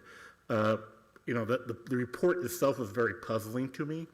It read like a staff evaluation report. It's like they talk about a negotiated salary and benchmarking the increases that the POA got versus what the city attorney has had in the past. Again, I would not necessarily go forward on that report. You may want to go forward nonetheless, but based on that information, that's not something I would necessarily vote to extend a contract to. It's just not reading properly, and it seems it's not the proper context or approach when you're talking about a negotiated fee for service. And again, this is your call. I'm just pointing out kind of the discrepancies I'm seeing. The benchmarking information was also really out of line. You have $695,000 in contractual expenses, not just $325,000 for the city attorney. That's what's in your budget. City of Anaheim has 33 full-time equivalents that city attorney oversees, including prosecutorial functions. That's not really a good benchmark. Huntington Beach is an elected official. Again, that whole laundry list of cities and what they cost doesn't really mean anything. People may be doing different things and having different functions, and the cities just don't seem consistent with Santa Ana.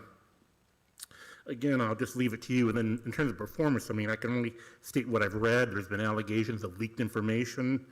Just most recently, there was some controversy over the Brown Act. And it's been about 2 months since we've heard about trying to move forward on Councilmember Becerra's proposal. I see I only have about 2 seconds on to streamline this. Yes to your streamlined proposal. I think it's a good idea. I'd suggest having staff try to maybe minimize their presentation to 5 minutes, since I have to do mine in 3. Thank you. Thank you. Thank you very much for those comments. Let me go ahead and bring us to the consent calendar section of the meeting, and this is Mayor, where... I do have one more. Oh, go ahead. I'm sorry. You do have somebody. Thank Go you. ahead. Zoom ID Media Arts Santa Ana, if you would please provide your public comment. Yes, hi, this is Victor with the Director of Media Arts Santa Ana, resident of East Side, now called Pacific Park Neighborhood. A couple of things. I wanted to let you all know that we had a successful 12th OC Film Fiesta. It just concluded this past Sunday. Virtual, we had another great cinematic celebration of our nation's diversity and multicultural heritage. We had OC and Santa Ana filmmakers, including Farron Kidd, Chicanos Unidos, Tyler Stallings, Josue Oropesa, who's in Arizona now, work at a film school, Paul James Houghton, Dylan Chant from Chapman, and some high school students as well. We had audiences and filmmakers from around the country, more than 45 films representing the Latina, Asian American, African American, Middle Eastern, LGBTQ, students, veterans, Middle Eastern, and that the festival, because it was national, has served as a cultural ambassador to Orange County and Santa Ana for the rest of the country, and we did have attendees from all over the country. I want to thank you for the city in the support of this festival, which you helped found 12 years ago. We are really expanding, very excited, and we're going to be doing more programming coming in early in the new year, year-round programming, so we're very excited. We're also in the middle of a series of our Millennial Producers Academy, MILPA, free class, which provides media arts professional development, creativity, and technology training for youth and young adults. So we're very excited about that. So that's the Media Arts Santa Ana MASA update. I want to change hats now to United Artists of Santa Ana to say that we had sent a couple of letters to the city and haven't heard response. So I wanted to, we sent them to e-comment on October 19th one, and then the previous one was on July 20th. The first one that I wanted to address today deals with the South Main Public Arts Initiative. There was an issue with the scoring, with some conflict of interest issues that we made the city aware of, and we haven't heard back. The problem with conflict of interest regarding 2 of the arts commissioners who should have recused themselves from judging applications from their friends. There's a perceived conflict of interest, and this is serious. The California Arts Council takes it so seriously that unlike one-year limits on actual conflict of interest, the state does not have a statute of limitations on perceived conflicts of interest. It also violates the city's code of ethics and conduct. This also, in terms of public input, the South Main Public Arts Initiative RFP states it's a South Main Public Arts Initiative review and approval process. It's designed to provide for substantial input and participation by representatives from Public Works Agency, Arts and Culture Office, Santa Ana City Council, and other stakeholder groups in order to ensure that each that the project accommodates the requirements of the public in place in which it is cited. As of now, this requirement of substantial input and participation by stakeholders 15 seconds left. Not suggested, and we had suggested the South Main Neighborhood Alliance do this. And also in our second letter, we asked for an audit of Downtown Inc. There have been many complaints regarding audit be examined regarding Downtown Inc. and East End Partners relationship, Thank you. Your leadership, time business is up. practices, and use of public funds. Thank you. Thank you.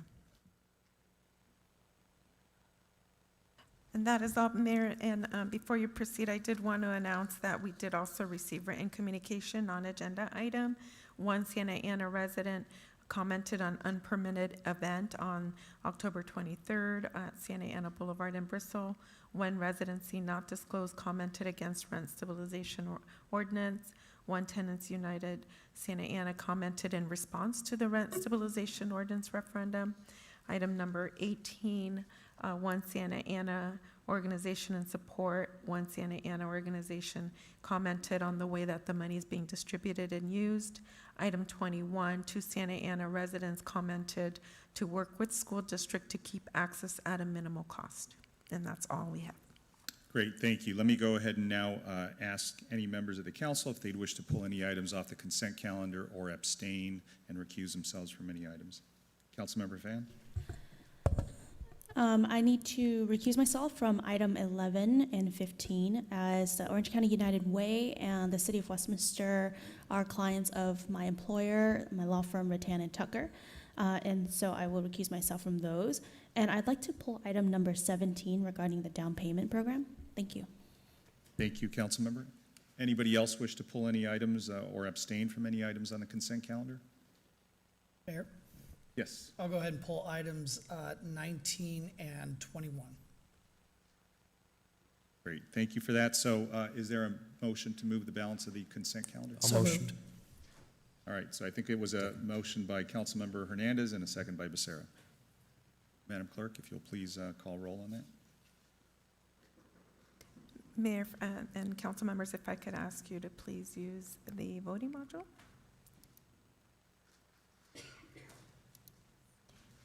Motion carries 7-0 with Councilmember Becerra, Hernandez, Lopez, Mendoza, Fan, Mayor Pro Tem Peñalosa, and Mayor Sarmiento voting yes. Thank you. Going to item number 17, pulled by Councilmember Fan. Go ahead, Councilmember. Thank you. So first, I would like to say that I'm really excited for this program. The City of Santa Ana has a down payment assistance program, and I'm glad that we are kind of revamping it and investing additional funds into this program, and also making it easier for Santa Ana residents or workers to apply and receive additional funding. The one thing I do want to, discuss with my colleagues up here is that currently, under this new program, the recipient, the borrower, could borrow up to $120,000 for a down payment for a house here in the city. However, one of the issues that we may come across is, let's say, 20 or 30 years down the line, and they're looking to retire. Many of these residents may choose to sell that home, and they would pay back the funds to the city at no interest, but they would have gained a lot of equity. I think anybody here who maybe bought a house here in Santa Ana 20 years ago or in the 90s, you probably saw your house in value, really shoot up in value. And so for me, I would like to see us kind of carve out or create a caveat to that, that if you receive down payment assistance from the City of Santa Ana and you sell your home for a profit, which I assume you would, that if you do not reinvest that money by buying a house in the City of Santa Ana within a year, that you pay the city 5 or 10% of those profits. Because what I'm worried about is if Santa Ana is investing $1.2 million into this down payment assistance fund, we get the money back, but 30 years from now, $1.2 million would have lost value, right? And what people are doing then is they're taking all of that profit and moving to Riverside or moving to Palm Desert or Florida, I don't know, wherever people want to retire.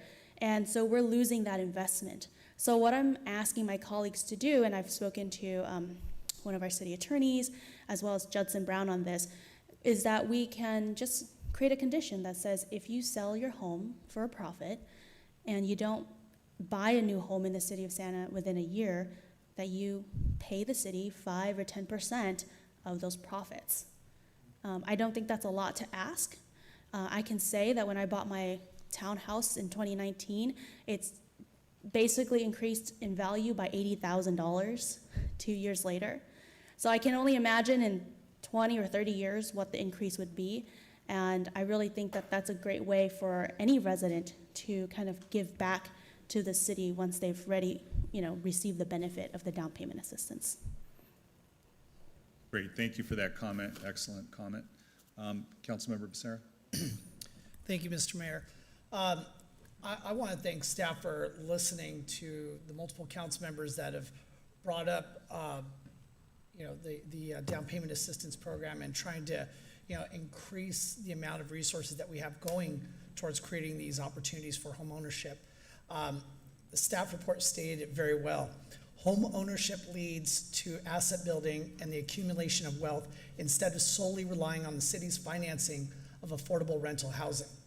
So the My First Home program is going to increase those home ownership opportunities for what the staff report says, at least 10 lower income families right here in Santa Ana. I wanted to ask staff, so in looking at it, it says the increased amount will be $80,000. Is that going to be enough for down payment here in Santa Ana? Because just today I looked at Zillow, not to say that's the absolute concrete source, but having said that, right now we're looking at something in the ballpark of $700,000. So if you do the math, you're looking at a down payment, at least if you're going at 20%, well over $100,000, probably closer to $130,000. So that's quite a difference from the $80,000. So is there a basis for why we're only capping it in that ballpark? Thank you, Councilmember Judson. Do you come forward? Our housing manager, Judson Brown, will explain to you the reasoning for the two caps and the income levels. Yeah. Thank you very much, Councilmember Becerra. We didn't come up and use a specific calculation when we came up with the 80,000 and the 120,000. We were intentional in what we were trying to do, which was double the amount of assistance available for moderate income families, and then add an additional $40,000 available for low income families. So low income families could qualify for up to $120,000 in down payment assistance. But we didn't run the calculations on the median home price or anything like that to come up with these values. Okay, thank you. I appreciate any increase in this program. Like I said, I think it's valuable to have more home ownership opportunities here in Santa Ana. Excuse me. One thing also that I wanted to call out, and the fact is that in the quarterly report for Housing Division projects for the period from July to September of 2021, only 2 of the 16 applications for down payment assistance were returned, and which means that there's only 12% that have been returned. So with this program, obviously more money being available will hopefully entice folks to participate. But what I want to understand, as we're rolling this program out, what's going to change? And Sandy is doing the same thing over and over and expecting a different result. What are we going to see different here from the execution that will result in a better percentage of applications returned and approved? Well, yeah, thank you, Councilmember. I think the basis of this is more assistance is available per household. So families struggle to qualify for a home for down payment assistance for various reasons, right? There's various reasons per household. But in the end of it, the theory of change here is that it comes down to their financial ability to purchase a home. So what we're assuming is going to happen with this investment is that we're going to be able to double or hopefully triple that number. We want to get more families into home. We want to see this investment be successful so that next year, ideally, we can return and recommend the same thing. So just so I understand, are you saying that by providing more funding, you expect to see more applications returned and most likely, or hopefully, approved? Yes, that's correct. Okay, I hope so too. I hope so too. And I just want to say for the record, thank you, Judson, I'm good. I don't know what it is where some of my colleagues are very opposed to folks profiting from their investments. And especially with down payment assistance, I see it not just enabling folks in our community to have the opportunity to sink roots into our community, but we're preventing displacement. We're helping to keep folks here in town. We don't see so much of a transiency. And I think that investment in itself, to say that, well, they're just gonna wait a couple of years and leave and go out to Riverside, I don't know that that's fair or accurate, because I think that for folks that are leaving, I mean, it's a choice, but I think the folks that are coming into this type of program, they're seeking to be here in Santa Ana. I mean, if it's about economics, currently it's a lot easier to move out to the Inland Empire. But I think for folks that are applying for this type of assistance to be here in Santa Ana, they're doing us a favor by committing to our city, by committing to our community, and sinking roots here in town. So I don't know that we need to split hairs and start seeing where we can gouge them for what little profit they're making. And I say little because in the sense that they are putting a lot into a down payment. Thank you. Great, thanks. Mayor Pro Tem? Thank you, Mayor Sarmiento. I just wanted to also thank staff for bringing this item forward.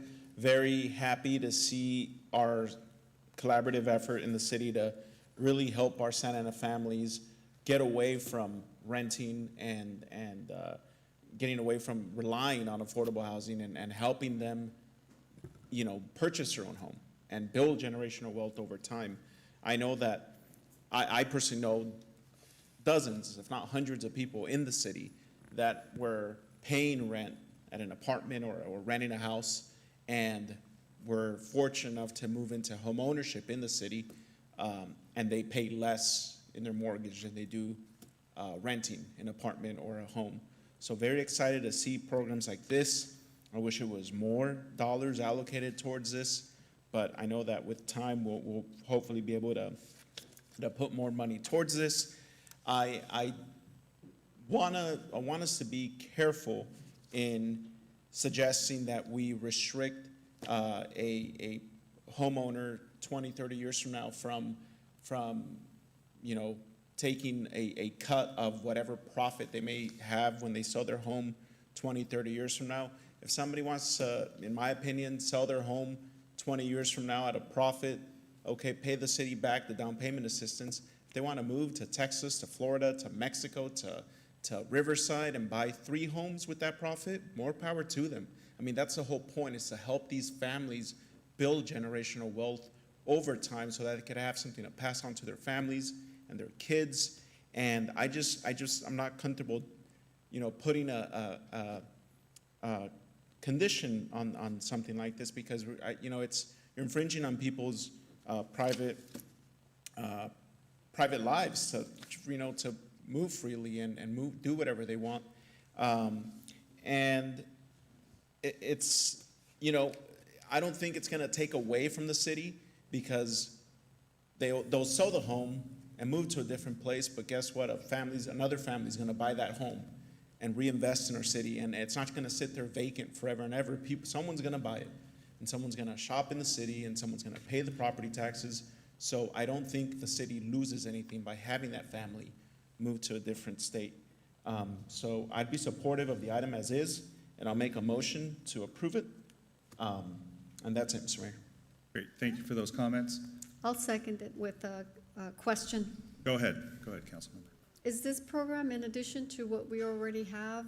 I had heard that the home buying assistance program that we had was about $50,000, and it was forgiven if the person lived in the home a certain amount of years, and then if they lived in it for 10 years, that all was forgiven. Did we do away with that, or is this in here as well?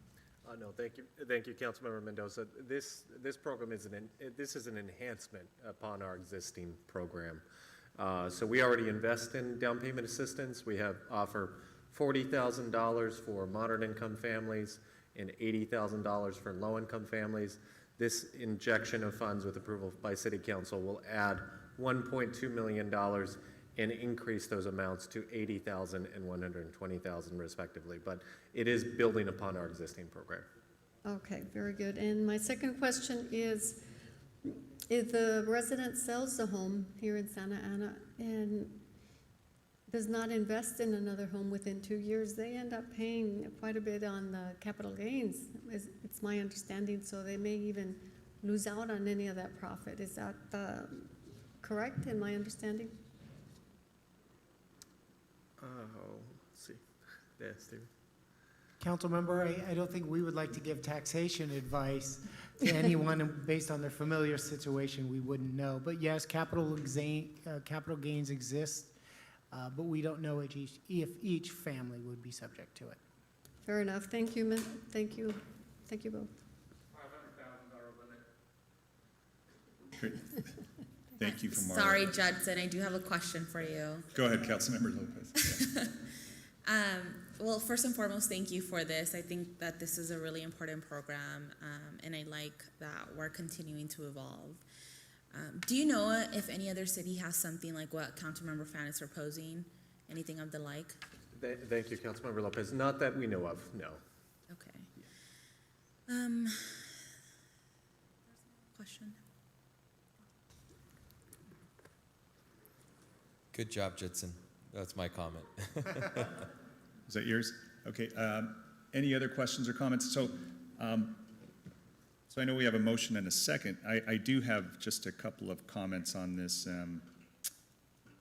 So I think, everybody wants our residents to evolve, those especially that are tenants and renters to evolve into becoming homeowners. But I think we've had this program around in some version for years, right? I mean, this isn't a new program. This isn't something that's novel. And we've had, unfortunately, not much success. And I don't think it's because our program is deficient or it's somehow not, trying to meet its goal or operating well. I think the other side of this equation is sometimes folks just don't qualify for the other part of the financing. So that is a big piece of this. So, we're dealing with lenders now that are extremely demanding and, to finance a purchase of a home that, look, I was just looking at some of the, I wasn't looking at Zillow, but I was looking at some of the new homes that were on that are being developed by Fourth and the railroad tracks by KB. They're now at $700,000, $800,000, and these are townhomes that are very modest in size.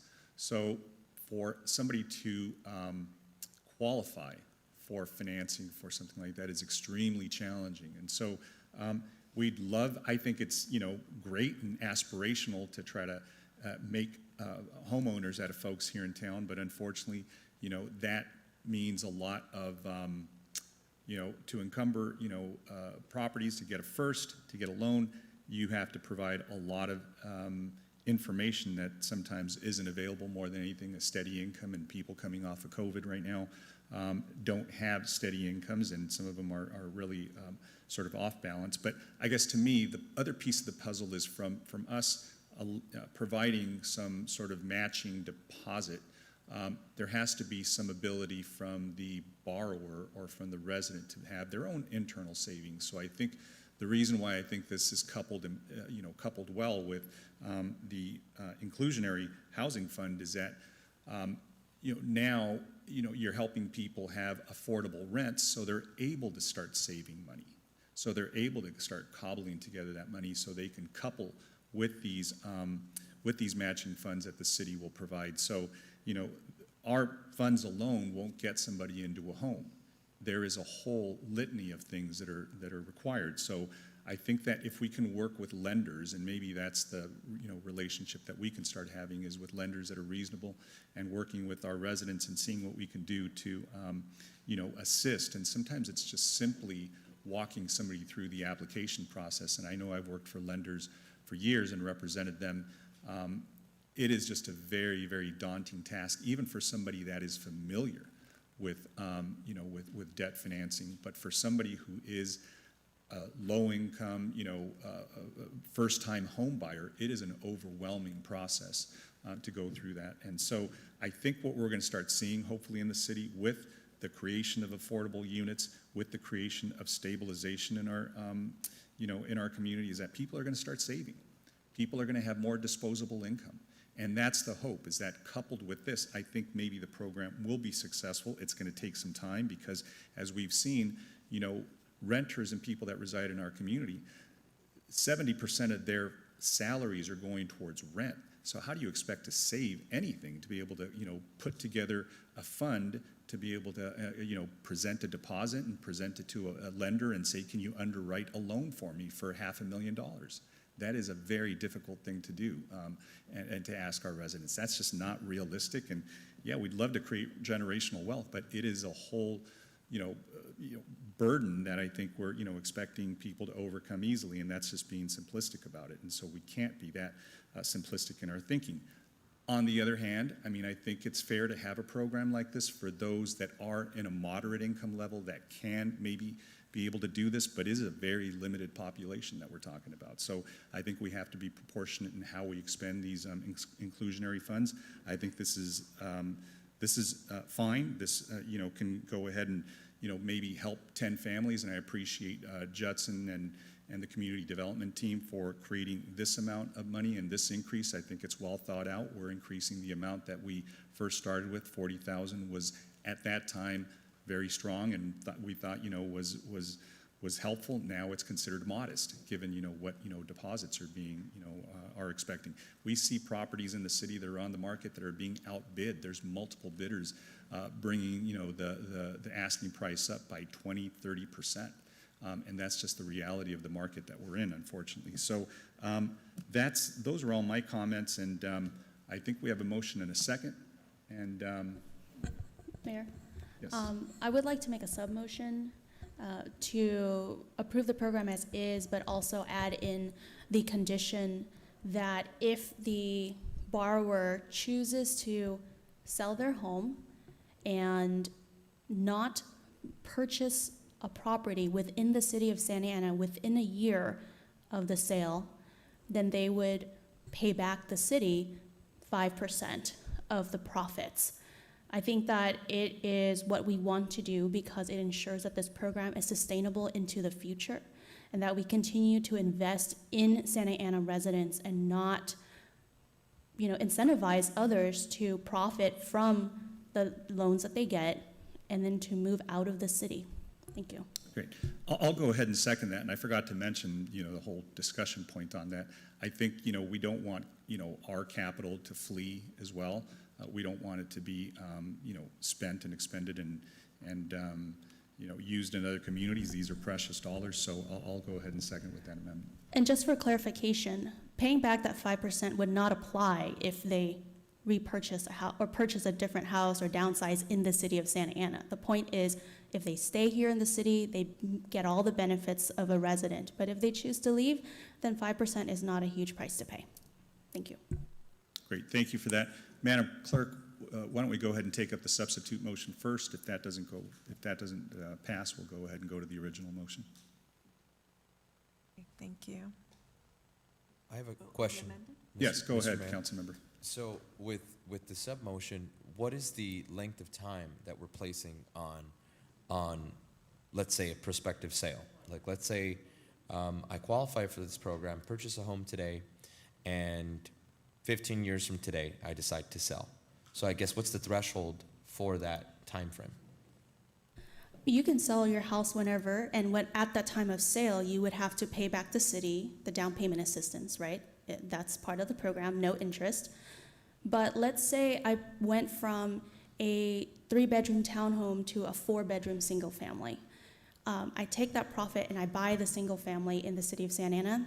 You don't got to pay back the 5% if you buy within a year. But if you take that profit and go to Riverside and buy a mansion, I do believe, in my opinion, that paying back the city 5% allows us to not just allows us to replenish the fund. So it'd be the 1-year trigger. Okay. Yeah. I guess my thought process on this was I'd support the sub-motion with the condition that if you choose to sell your house before the 12-year mark, and the reason why I would choose 12 years is that's the amount of years children spend in public education. And oftentimes when families move between different households, it affects children adversely. So that's how I'm looking at it. I guess I would be concerned if somebody purchased a house and sold within 5 years. I would absolutely be concerned about them capitalizing on a program like this when there's people who truly need it. So is there any condition that you see along those lines? I guess I don't understand, because right now the program only requires the borrower to pay back the down payment assistance that they received. Whether they sell their house 1 year from now or 10 years from now or 30 years from now. My concern was just whatever profit that the borrower gains, they're taking that profit and now using it and investing it in a different community. So the 1-year trigger is just to say, you know, whenever you sell your house, if you buy another house within Santa Ana in a year, then you're free and clear, just pay back the down payment. But if you buy a house somewhere else within that year, then you pay 5% on top of the down payment. I'm not sure what the 5-year limit is. Okay, so I guess my question was more specific to, would there be a point at which we look at this and we say, okay, you know, if you sell your house within, you know, 20 years of purchase, you know, does this amount change from 5% to, for example, let's say 7%? Or are we just capping it at keeping it at 5 is my question. Oh, I offered 5 just because I think within that amount of time, that's a pretty reasonable return on investment. You know, for the city, it's not, you know, 10% might be a bit aggressive. And so that's the only reason why I said, because a typical, you know, life of the loan is 30 years. Yeah. So they might have already paid it off and then decide to sell and make a profit off that. I have a comment. Thank you. Go ahead, Councilmember. Home buying and applying for a loan is complex enough, and it seems like the issue is getting a little more complex and more difficult, and there's more restrictions added to it. So it seems like if we add this on, it may discourage the resident from applying at all, and so then we don't end up helping. For that reason, I will not support this motion. Mr. Mayor, Thank you, Councilmember. Councilmember Becerra. since this is another motion or a sub-motion, I'd like to comment, and that is, like many of the housing policies that we keep seeing coming across the dais, I feel like this is just another motivator to go to another city and invest. And yes, folks that need down payment assistance need assistance, but if they know that applying for it in Santa Ana, when they commit to paying back what they are given, and then on top of that are taxed even more, we complain about predatory loan programs and all these other things where we keep adding burdens onto folks here in Santa Ana, and now we're trying to do it from the dais. And you can argue whether 5 or 10% and what's too much or too little, but at the end of the day, it seems like a pretty simple deal in the sense that we are giving assistance and they're paying it back. And to add all these things, I agree with Councilmember Mendoza, there's no reason to make this more complicated than what it needs to be. We're assisting folks to invest in the community and sink roots here and try to prevent displacement. All this other stuff is just helping convince folks to go to another city. And I will not be supporting the substitute motion. Great, thank you. Any additional comments? Mayor Pro Tem? Thank you, Mayor. I guess I just have questions on the, I'm trying to see if I understand what the sub-motion is. So are we saying, Councilmember Fannin, please correct me, that by allowing somebody to buy a house or a property in a different city besides Santa Ana, that the city of Santa Ana is going to lose out on that? Because somebody, what I'm thinking is somebody will buy that home and they will pay those property taxes of whatever that home value is at the time. And they will shop at their local grocery store and they will spend their money here. So I don't see where the city of Santa Ana loses out if we just ask residents to pay back the down payment assistance and that's it. Councilmember Becerra does have a point where it's a little predatory on residents, where we're now going into that territory of not only infringing on people's private lives and their right to move wherever they want, but now at the same time, we're essentially becoming loan sharks by doing this, adding an extra 5% tax or whatever it is on the profit. So I'm not sure why or how this would work. If you could please elaborate. Yeah, so for example, the reason why I mentioned that if they buy, you know, they decide to downsize or upsize within the city after they sell their original home, they're free and clear. They don't have to pay back that 5%. They would just pay back the down payment assistance that they originally got and just continue to invest in the city. First, I don't think it's a loan shark situation because one, it's not usury. Usury under state law is a very specific definition. But secondly, what we're looking at is sure, they pay back $120,000 30 years from now. But if the city had actually invested the $130,000 within 30 years, it would probably double in value. So we are getting diminishing returns in 30 years if someone only pays back $120,000 that they originally borrowed. So what that means is in 30 years, if we get that $120,000 back and we want to help another Santa Ana family buy a home in the city, it's not going to be enough. The down payment now is going to end up being $240,000. And where, the point of this program or this caveat is to ensure that we continue to be able to, replenish the fund so we can continue to have these affordable funding for down payment assistance, but also incentivize folks to continue to invest in Santa Ana. Because I think what you end up having is, I'm not telling people they can't leave. With affordable housing, when we say you're in a covenant protected affordable housing unit and you want to sell, then you might have to resell back to Habitat for Humanity. That is part of the agreement. Or you have to sell to another moderate or low income family. That is typical. We are not preventing people from doing anything that they want to do. We're just saying, if you continue to buy a new home in Santa Ana, awesome. You're doing what I think is what, would be great for our community. But if you decide to go somewhere else, that's great too, good luck. But that we want you to pay back just a little bit of the profit that you're gonna make so that other Santa Ana families can have the opportunity that you had. On top of that, when we're talking about, well, is this complicated or not, the difficulty into getting into home ownership, and I know this because the only reason why I was able to afford my townhouse is because my husband's a veteran.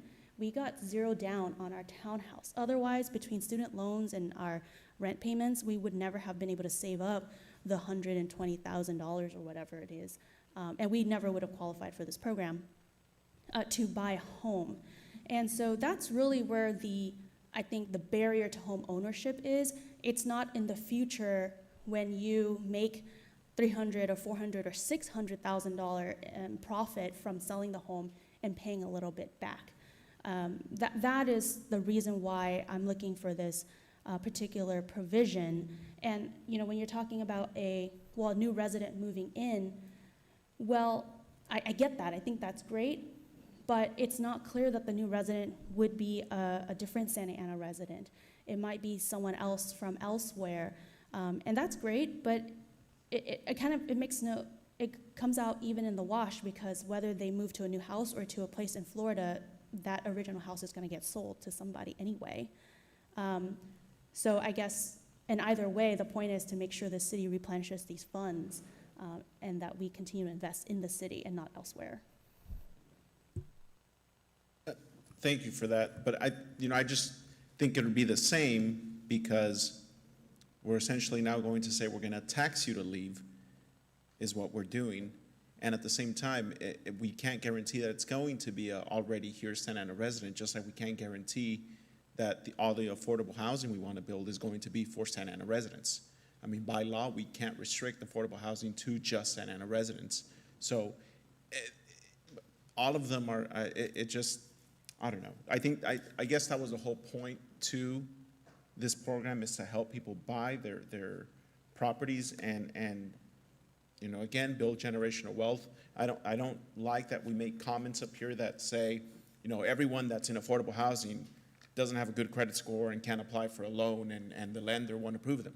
I know tons of people that, are in affordable housing and they have great credit scores and great paying jobs. Well, maybe not great paying jobs, but because of how expensive the market is here, they can't afford to put a down payment on a home. And their mortgage will probably be less than the rent. That's the reality that we're seeing. So I know there are people out there in affordable housing that do have great credit score that would be, approved for loans. So we shouldn't make just broad statements like that lenders won't approve anyone in an affordable home. And I just don't like the idea of taxing a resident to move out of the city. That just doesn't make sense to me. But that's it, Mr. Mayor. Thank you. Any other comments on the substitute motion? Seeing none? One simple, quick statement. Paying back the loan is replenishing the fund. Pure and simple. That's it. Great. So just to speak on the substitute motion. So It's funny how people don't like terms, but they'll use legal terms as if they were accurate, right? So taxes is very different than what I think is being asked for in this provision. A tax is an assessment. If you look at this, this is a very different provision that the council member is offering as a substitute motion on monies that are appreciated, right? And so I see this as a way of keeping this program for those that believe in it, and I do. And when we speak about saying, you know, many people don't, that's why it's qualified. It's not a blanket statement saying that nobody qualifies, but, you know, if we want to be hyperbolic, we can certainly say that and say, yeah, you know, there's 3 people out of 1,000 that will qualify. Yeah, I guess you're right. But, you know, we are making opinion, we are making comment, I think based upon our experience and based upon the data and the information that we have before us. And again, I don't think these are collection efforts where anybody's kneecaps are going to be broken if they don't, you know, if they don't pay this back. So talking about that as well is very, again, exaggerated, and it's unfortunate that, you know, those are arguments. I think this is a rational debate. We can agree to disagree on this policy. I think the idea is that the substitute motion is more intended to see how we can continue to use these funds as they're being recycled back into the program.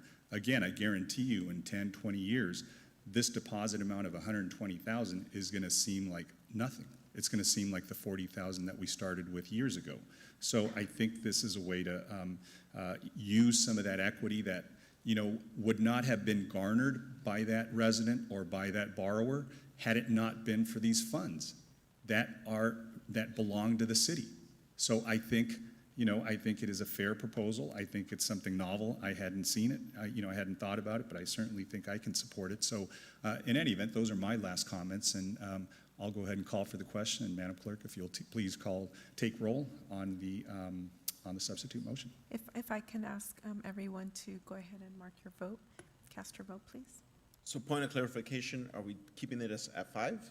Is it 5? Because I know 5 was just thrown out as a. Yeah, 5 was my motion because the number is pretty conservative for the amount of interest and return on investment that you would have if you were investing in an index fund over a period of time. So that's why I threw out 5 for that return. And I do want to say that if we could limit all affordable housing in the city to Santa Ana residents, we would have done it. Great. Should we vote, Madam Yes, Clerk? please. I think it's just Mayor Pro Tem.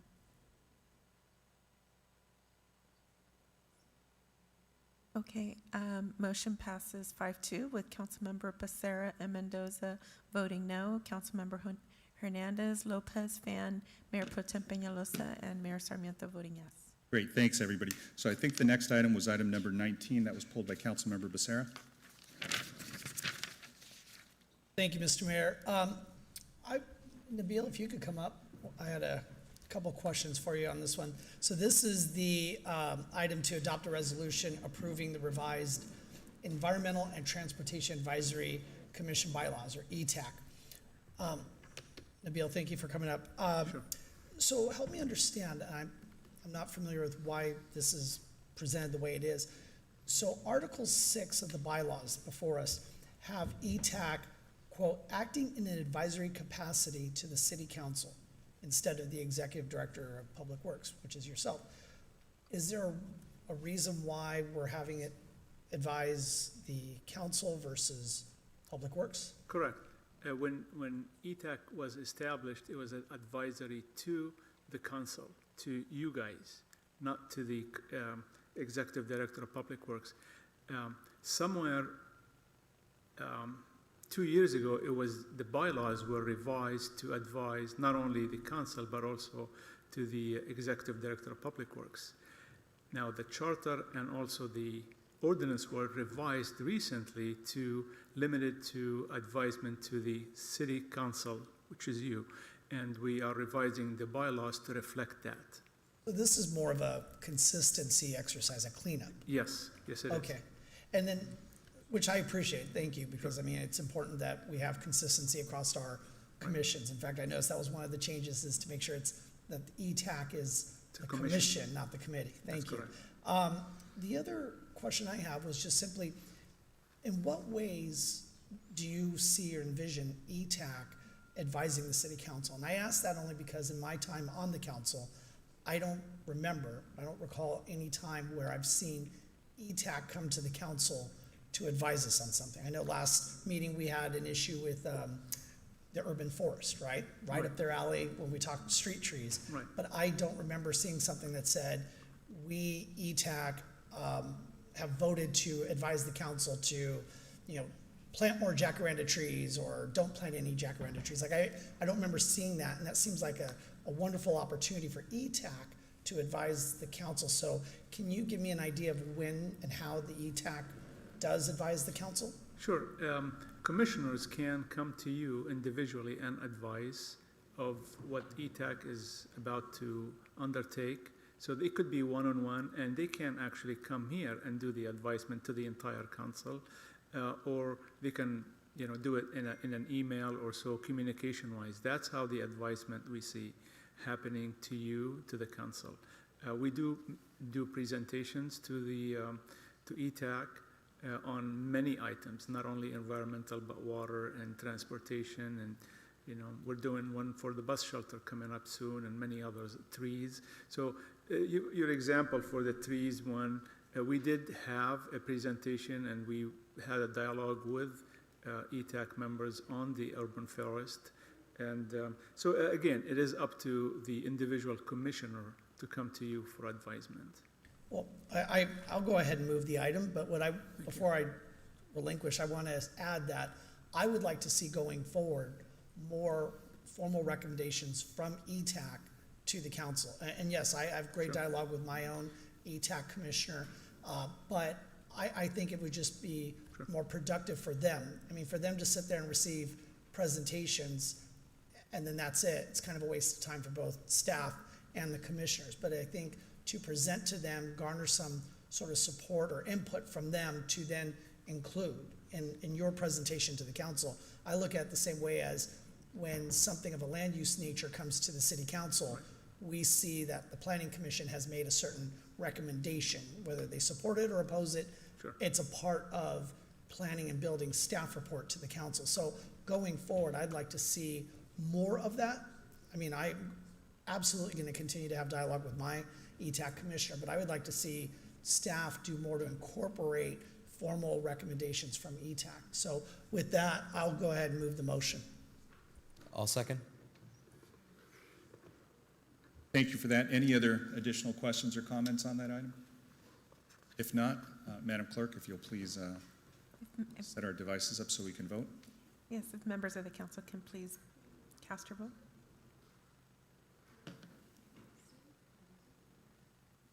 Okay, motion carries 7-0 with council members Becerra, Hernandez, Lopez, Mendoza, Fan, Mayor Pro Tem Peñalosa, and Mayor Sarmiento voting yes. Great, thank you for that. Moving along to item number 21, I believe that was also yours, Councilmember Becerra. It was. Thank you, Mr. Mayor. It's a shame that we had two folks from the school district here earlier this evening. They grabbed their recognition and ran. I really appreciate, though, that the superintendent and board member Alvarez were here. I just wish they were still here. For me, I feel like, especially as we come out of the pandemic, it is so important that we enable our neighborhood associations to start to reconvene. I know that in my neck of the woods down on the south side of town, there are a lot of the neighborhood associations that simply stopped meeting. They did not embrace Zoom, and that's fine. There's nothing wrong with that. But here we are at this point where, I just went to the Thornton Park Neighborhood Association meeting last week, and we were over at McFadden Junior High, or now MIT, which I love saying that. I live near MIT. And the fact is that we were able to use the facility. It worked out well. The principal for the school gave a great presentation to the community, and it was wonderful. We got to learn about what was happening over at McFadden Intermediate. And then at the same time, we also had representatives from Public Works, from our PD, and it was just what you would imagine. It was a great neighborhood association meeting. And now to think that, especially for myself and my wife, who, when we pay our property taxes, we see on there bonds for school district facilities. Now, in no way, shape, or form do I want to intrude upon our facilities when classes are in session, but I don't think it's a hard, terrible ask to continue the partnership that the city and the school district have been a part of for decades, and to have that collaboration, which benefits both entities, because a strong community benefits the schools and vice versa. So it really is frustrating, because I've been hearing, as the staff report that was submitted to us indicated, one point we hear that they're charging, or at least they're saying they're charging, then they reverse the charges, and then the charges are different. And it's a ridiculous situation. And I really do wish our SAUSD superintendent and board members were here to explain what's going on. And I know that the staff report had asked for our committee, our school district committee, to engage with them. But I just want to voice for the record that it's really unfortunate that we're even having to discuss this in open session. I know that our city manager and and the SAUSD superintendent have a great working relationship. And so for us to be at this point where we're having to talk about this in a public session, and I've been fielding many calls and emails expressing concern about that. In fact, we had folks this evening also voice their concerns about what's been going on. So my hope is that this gets resolved more sooner than later. I hope that our committee is able to work with SAUSD to resolve this, but I think this is just an unfortunate situation given how many years we've been able to collaborate, and now for this to be in front of us is, again, frankly, very disappointing. Thank you for those comments. Councilmember Lopez. Yeah, thank you, Mayor Sarmiento. I think it's very normal for people to get a recognition and leave. Like there's probably, 5 people here in the chamber. But I do want to say that we have our upcoming school collaboration meeting next week on the 9th. And so I think it would have been nice for us to have discussed this with the trustees then, but it is a receive and file for us. And ultimately, this is not the council's decision. It is going to be the school board's decision. And so I guess I would encourage people that came here and expressed their concern to also go to the school board and let them know your opinion and your thought on this so that they can hear directly from you. And I'll make sure that this is something that we're able to discuss next week with the trustees. Thank you. Thank you for those comments. Mayor Pro Tem Peñalosa. Thank you, Mayor Sarmiento. And I just had a couple questions for staff. So it might be, I'm guessing Min or Stephen, if you want. With the item, I know that in 2019, my first year as a council member, we had multiple meetings that I recall over on the west end because of the prostitution problem that they were having on Harbor. And we had it at places like Hazard Elementary, which is in Garden Grove Unified. So when we have neighborhood association meetings at Garden Grove Unified School Districts, or Garden Grove Unified Schools, do they bill us? Do they do it at, who could answer that for me?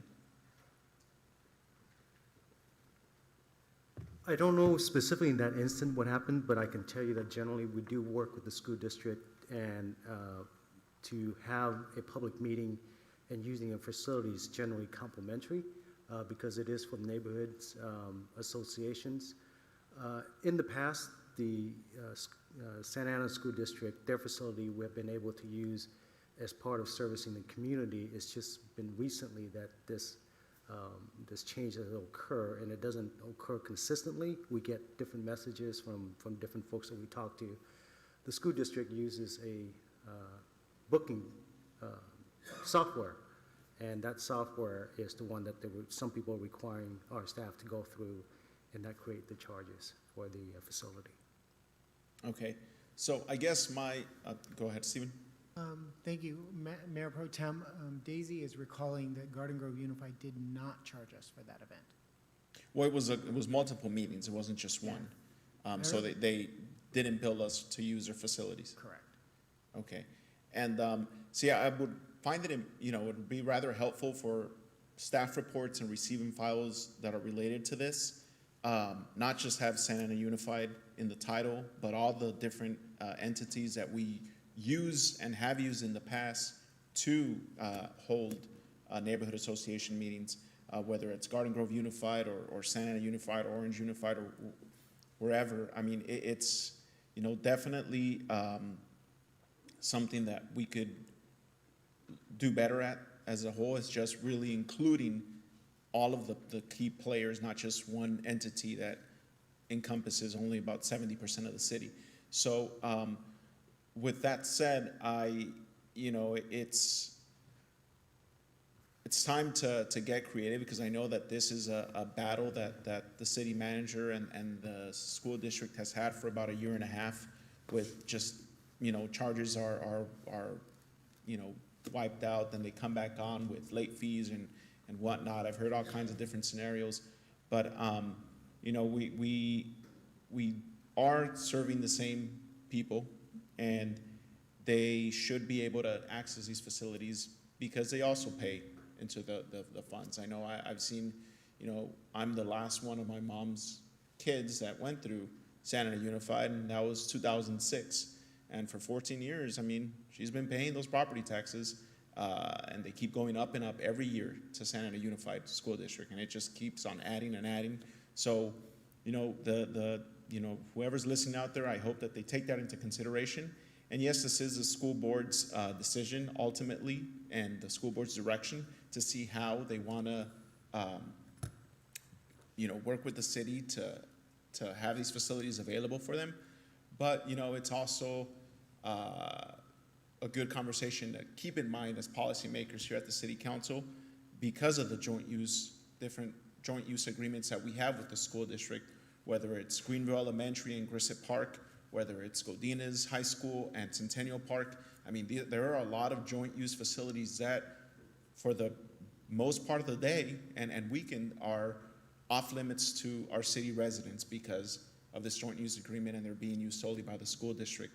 So, you know, if the school district wants to get into a position where they're nickel and diming our residents and our neighborhood associations, then we gotta get creative, staff, and also look for alternatives. I mean, let's not just rely on whichever school district, Santa Ana or Garden Grove.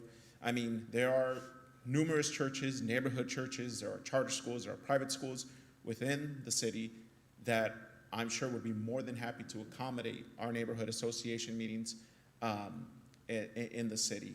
I don't want us to just solely rely on one group, just moving forward. And let's make sure to just include everybody, not just one entity in the future when it comes to reports like this. Thank you. And but I'm supportive of any creative effort that we could come up with, the school ad hoc or committee, supportive of that as well, but just making sure that we keep the interest of all our residents in mind. Thank you. Great, thank you for those comments. Councilmember Fan.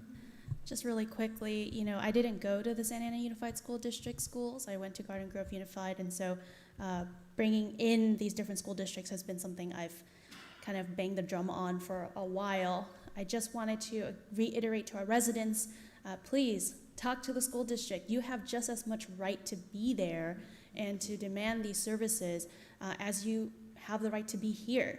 And so just for the record, their next regular board meeting is November 9th, next Tuesday. Thank you. Thank you, Councilmember. Councilmember Mendoza. Yes, I also do not agree with assessing any fees for our neighborhood associations to hold their community meetings. It's a public facilities, and thus, as my colleague Peñalosa mentioned, we all pay our taxes, so the neighborhoods should be allowed to continue to use the facilities. And it's probably an issue that we can further brainstorm on the ad hoc collaboration meeting between the district and the city, because I think it's just plain discrimination. What are they going to do? Are they going to forbid their PTA associations from meeting, or are they going to charge their PTA association meetings? How about the student council meetings? You know, it's a fee that is it's not a fair source, because these associations have a benefit to our society, and we cannot be putting this kind of burden on our residents. So I will see about attending, and I encourage all the public to go to the school district meeting November 9th and voice your opinion.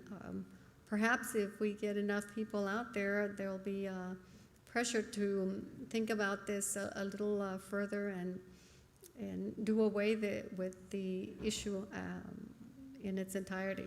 Thank you. Great. Thank you for those comments. Thank you. This is a receive and file from what I understand, so I think you've received a lot of direction. I think all the comments were relevant and fair. The only thing I would say is, I haven't been around long enough to remember some of the deals that were made like 20 years ago when the school district went through a really, explosion of students, and their population was so, so overwhelmed the system that the city had to, give land. And actually, we didn't have to give land, but we exercised our ability to go ahead and grant land to the school district back then. I don't think anybody, realized that we were going to expand that much, and now we're contracting. I think, the district's student population has, come down by about maybe 5,000 to 10,000 students. But as, there is land now available that the school district has, I wish we would have been more forward-thinking back then to see how some of that could have reverted back to us. And, I am a big fan of joint use agreements because, they do seem to work. And I know that now the committee, the standing committee that is going to be meeting with the school district members and the trustees there is going to have a full agenda, because there are a lot of things that I think will be discussed. I think the good news about everything is that we have, I think, hopefully a strong enough relationship with everybody there that we can talk reasonably. It's funny, when we're talking about fees that others are exercising or maybe are imposing, I get the same comments about fees that we're increasing throughout the city. So I just want us to look inward as we're increasing that. And I would actually suggest to staff if maybe they could bring back a discussion, like a study session item on fees that we've increased. Because I know somebody was telling me that it is a parent group that provides services for parents of autistic children, and they would rent that space behind the zoo, on an annual basis. And they were renting it for like $300, which was a modest amount.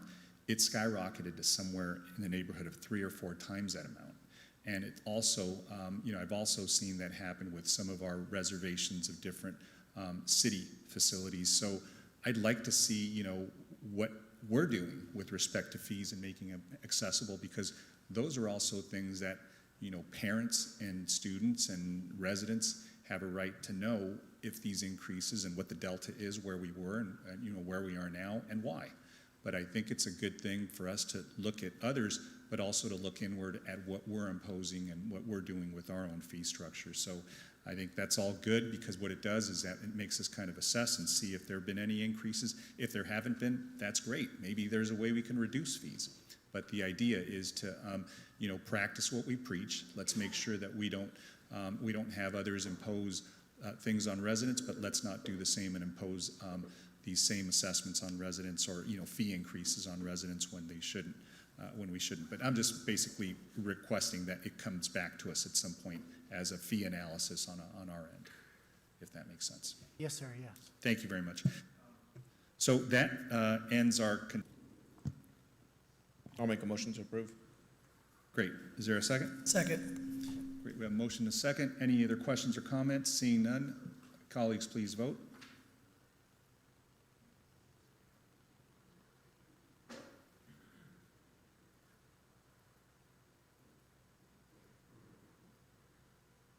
Our device froze, or devices. Voice vote? We'll do that. Okay, Mayor Pro Tem motioned, and I'm sorry, who seconded? Becerra, thank you. Councilmember Becerra? Yes. Councilmember Hernandez? Yes. Councilmember Lopez? Yes. Councilmember Mendoza? Yes. Councilmember Fan? Yes. Mayor Pro Tem Peñalosa? Yes. And Mayor Sarmiento. Yes. Motion carries 7-0. Motion carries unanimously. Moving along to item number 25, options to streamline city council meetings. Is there any presentation, I think, any information that folks need to discuss? Any questions council members have?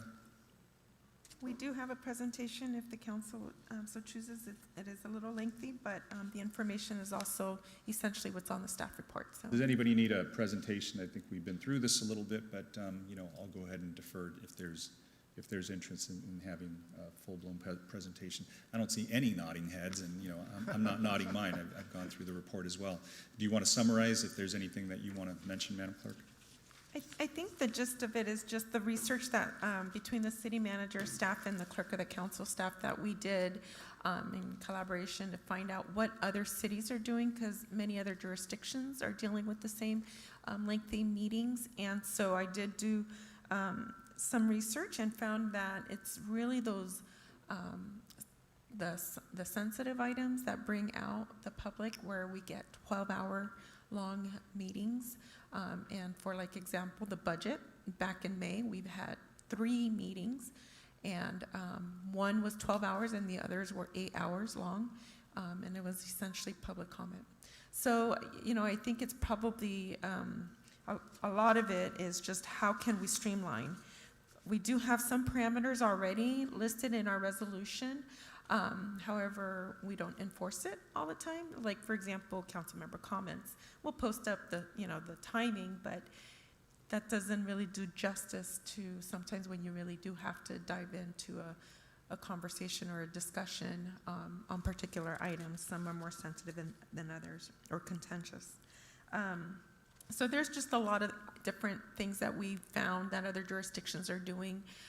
City of Long Beach, I think, was one of the main ones we used because they recently adopted something. And they actually started way in advance in 2018, or I think it was 2018 or 2017, that they had implemented like having a council meeting end by 11 p.m.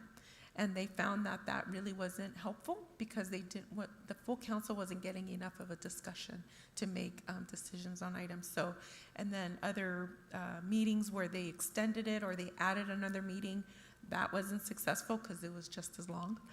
So I really think that maybe being more strategic about having those contentious items on a separate meeting day, like, hopefully the redistricting item that we're going to have in 2 special meetings, the Monday before the Tuesday council meetings, maybe could be a success if we're having any contentious item on the Tuesday meeting. So, there's a give and take, and there's different things that we can try before we come back to council with the resolution. If council would like to provide some recommendations to staff, if there's additional research, maybe jurisdictions that you know of that you would like us to look into, happy to do that. Great, thank you for those comments. Those are helpful. I have some comments, but I wanted to see if any other members of the council had some. Councilmember Hernandez and then Becerra. Yeah, thank you for your comments, Madam City Clerk. I do think that that's a good idea. If we do have more contentious items to keep them, isolated and focused. I do like the idea as well of special meetings. So I just wanted to echo that that's something that I think would be helpful.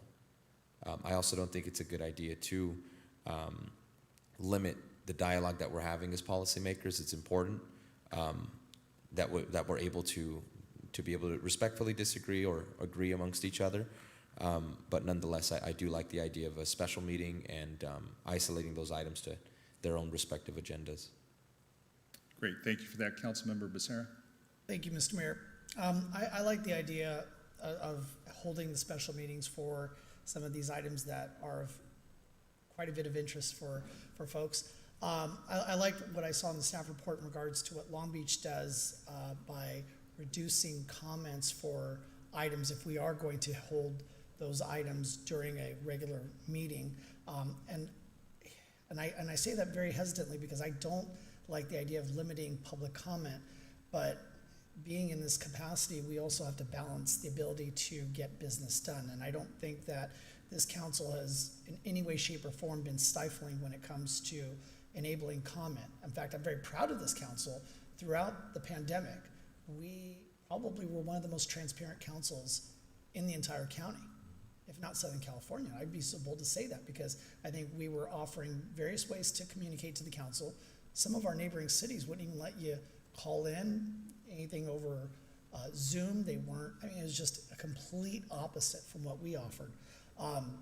So I think that just for the sake of the ability to conduct business, I think that, you know, that might be something that we consider as a recommended policy. When I brought this item before the council, or when I suggested it, I was looking at the curfew because while, Madam City Clerk, you may have seen it in one or two jurisdictions where it didn't work, there are a lot of other jurisdictions where it does. And I think all of us on this dais are committed to, you know, staying till 4:30 in the morning if need be to get something done. But I don't think that's fair to our residents. I don't think that's fair to folks that are interested that, you know, have to get up in the morning, whether it's to get the kids to school or to get to work. And then, you know, off of a couple of hours sleep because you're very interested to see how the deliberations on this dais conclude. So I still would like to see us at least consider a curfew. And it's not a hard curfew that I would like to see because what I've seen in practice in other cities is that you put the limit at either 11 or midnight, and then from there, a supermajority of the council can easily vote to say, no, we're gonna dig our heels in and get through this item tonight, or in that case, late the next morning. But I think it's just something that kind of reminds us of the fact that we do have folks that, you know, are committed to what we do and they want to stick around and they want to watch it all the way through to the end. But at the same time, we also need to respect the fact that they need to, you know, get to bed at some point. So those are my comments at this point. Thank you, Mr. Mayor. Great. Thank you, Councilmember Lopez, and then Mayor Pro Tem, and then Mendoza. Mayor Sarmiento. So some of the options that I did see listed on here, I'm a fan of, like making sure that the council is doing their due diligence prior to coming to meetings and maybe not pulling so many items, which makes the meetings go longer. Also, I'm not a fan of decreasing the public comment time. I think 3 minutes is hard enough for people to come up here and really share all the things that they want to share with us, and so I'm not a fan of that. I also do my best, you know, to keep my public comments through three minutes. I don't think I have to go around and round in circles. We really need to learn how to get to the point that we're trying to make quickly to be respectful of everybody's time.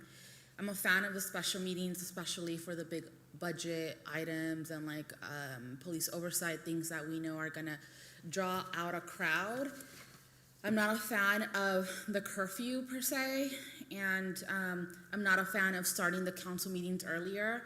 You know, I don't come from generational wealth, and so I am working class, and most jobs are 9 to 5, and most people that live in the city have a 9 to 5 job, and so I think starting the meetings earlier would make that harder for people to participate, and so I'm not a fan of that.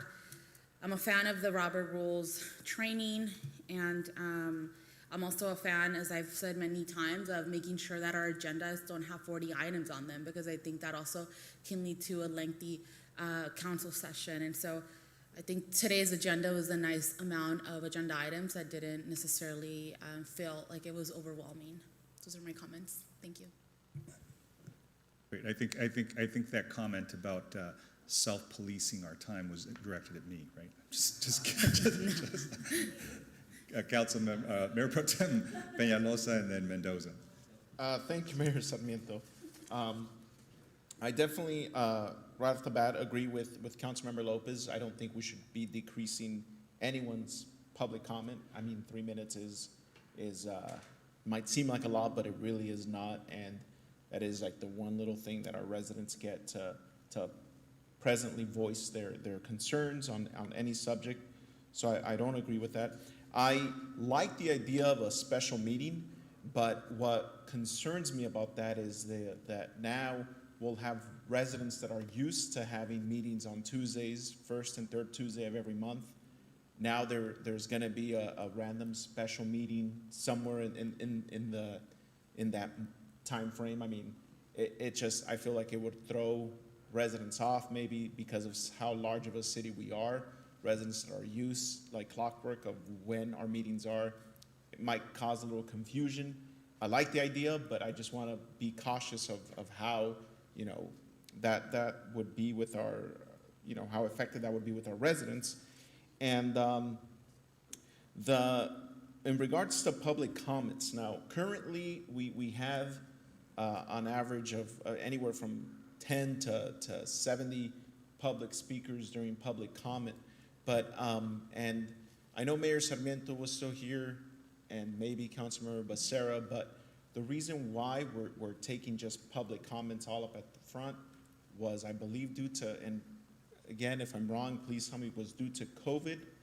Because from when I first started, I remember we would take comments on business items and any item on the agenda. It would, you know, I know at the time it was, the business items were 55A and 55B, and they would say, you know, this 55A, if there are any members of the public who want to comment, and we'd have the cards.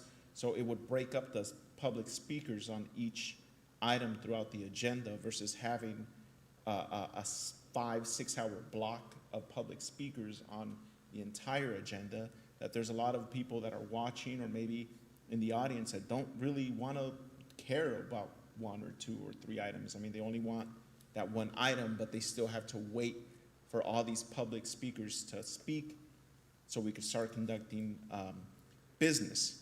And, you know, I recall that the public comments, when they were done, they used to be at the end of the meeting, which was also problematic because we were ending at 10, 11 p.m. and you'd have 2 or 3 speakers left, but the speakers left were just on general items, not on the agenda. And now public comment is just on everything on the agenda. So I don't know, I think there's ways there where we could break up those comments into the respective item and category that could help reduce the time.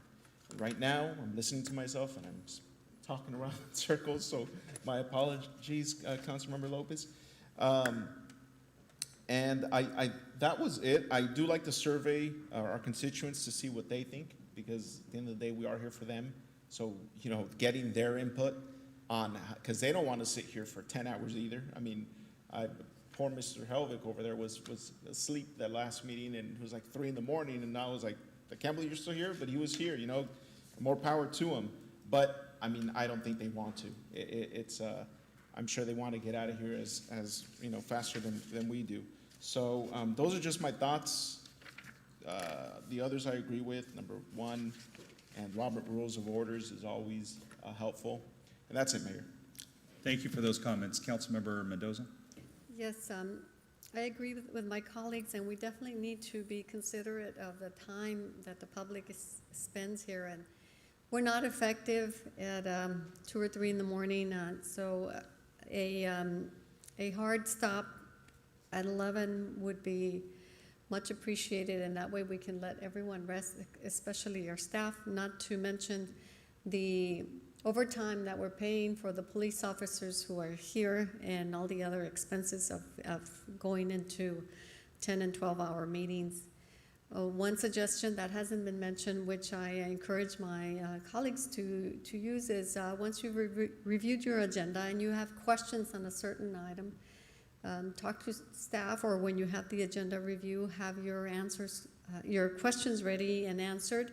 And if there's still a lot of similar questions from the rest of us, maybe we need to look into that item a little bit more.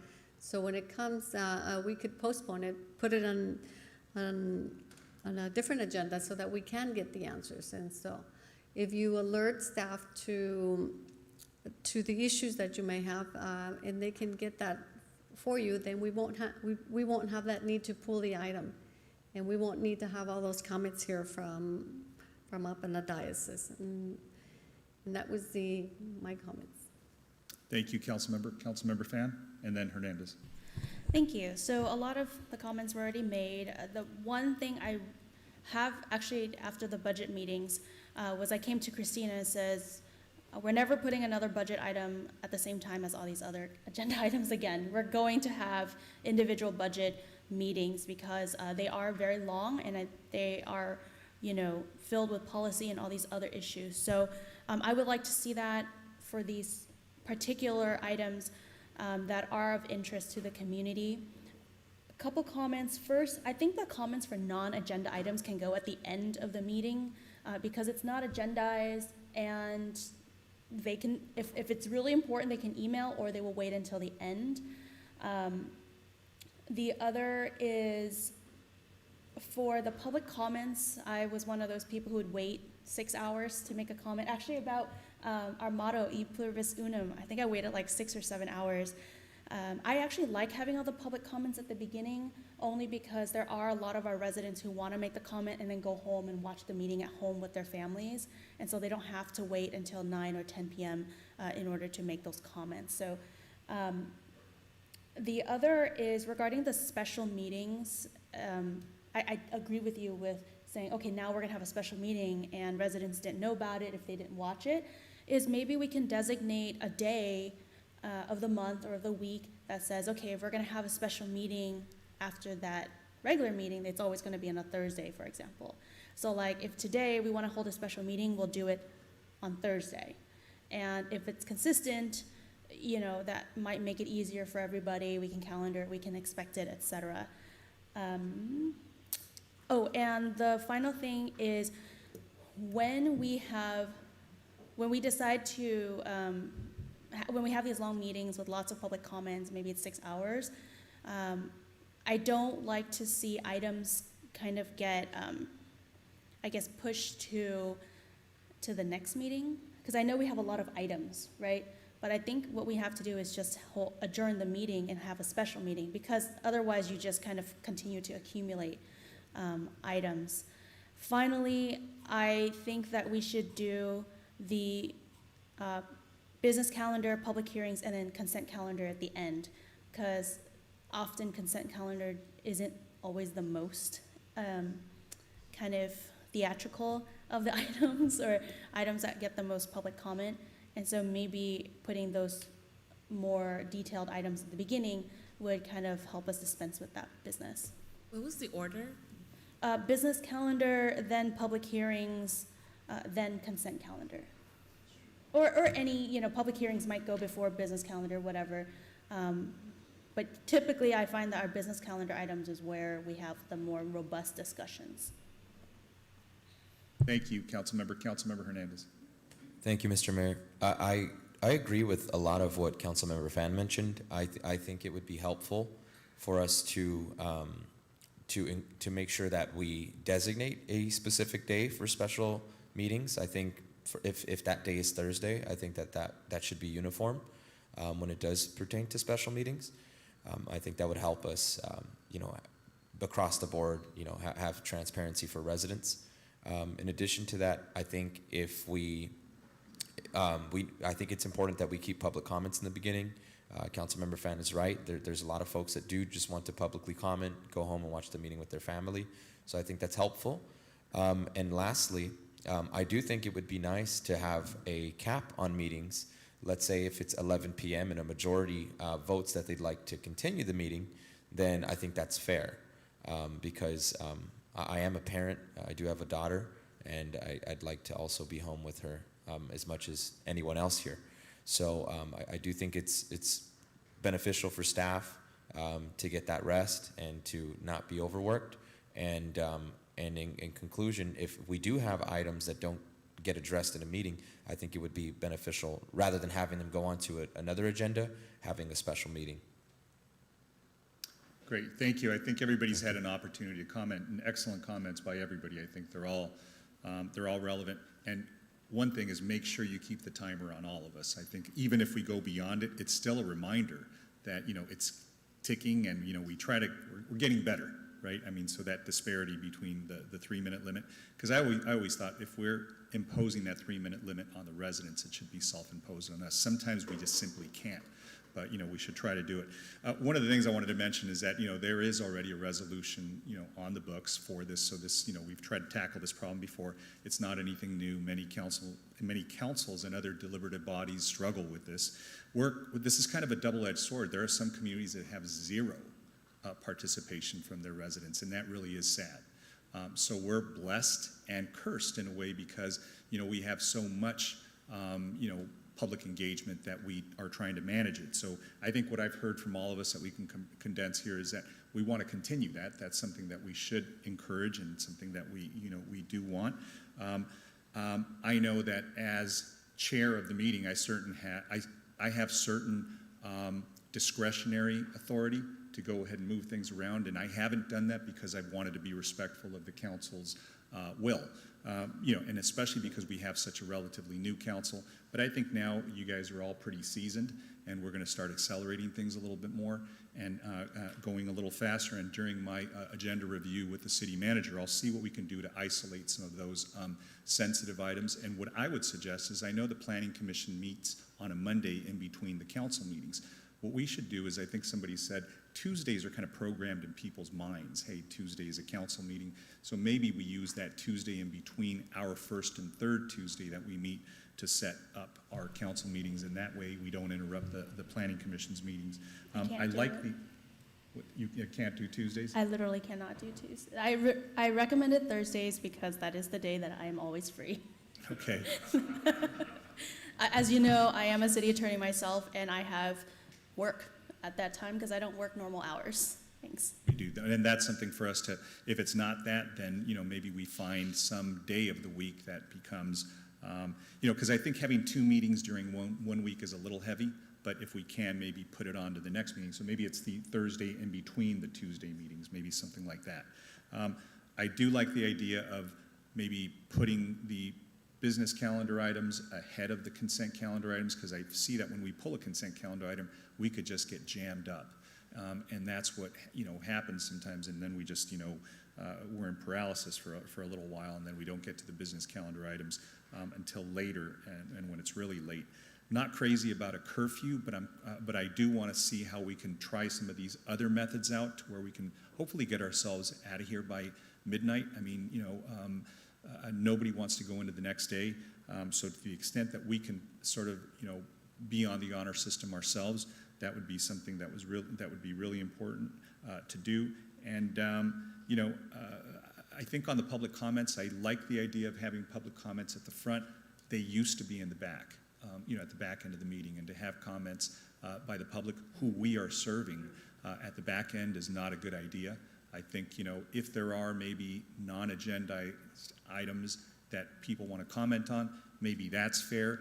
And I do think, though, that the chair needs to reserve the discretion to be able to limit the time when we have, over 100 speakers. Because what we have to think about is we have speakers that are speaking to us in Spanish. So those 3 minutes are 6 minutes. And so if you extrapolate that, nobody wants to discourage it, but I think there are ways that when we have that many speakers, and it's not often, I mean, let's not exaggerate that we're here till 4:30 in the morning every meeting. I mean, that's the first time I've ever experienced that, but we're usually out of here between 11 and 12, which is reasonable given what other councils do. So let's try to exercise some of those things. Let's see how those work, and then we can come back and revisit what we need to do and, modify our existing resolution. But I think all good suggestions from the council. And so with that, let's go ahead and move along to the next item, which is item number 26. And do we need any discussion on that? I was going to move to I'll approve. second. So there's a motion and a second. Seeing no other comments or questions, colleagues, please vote.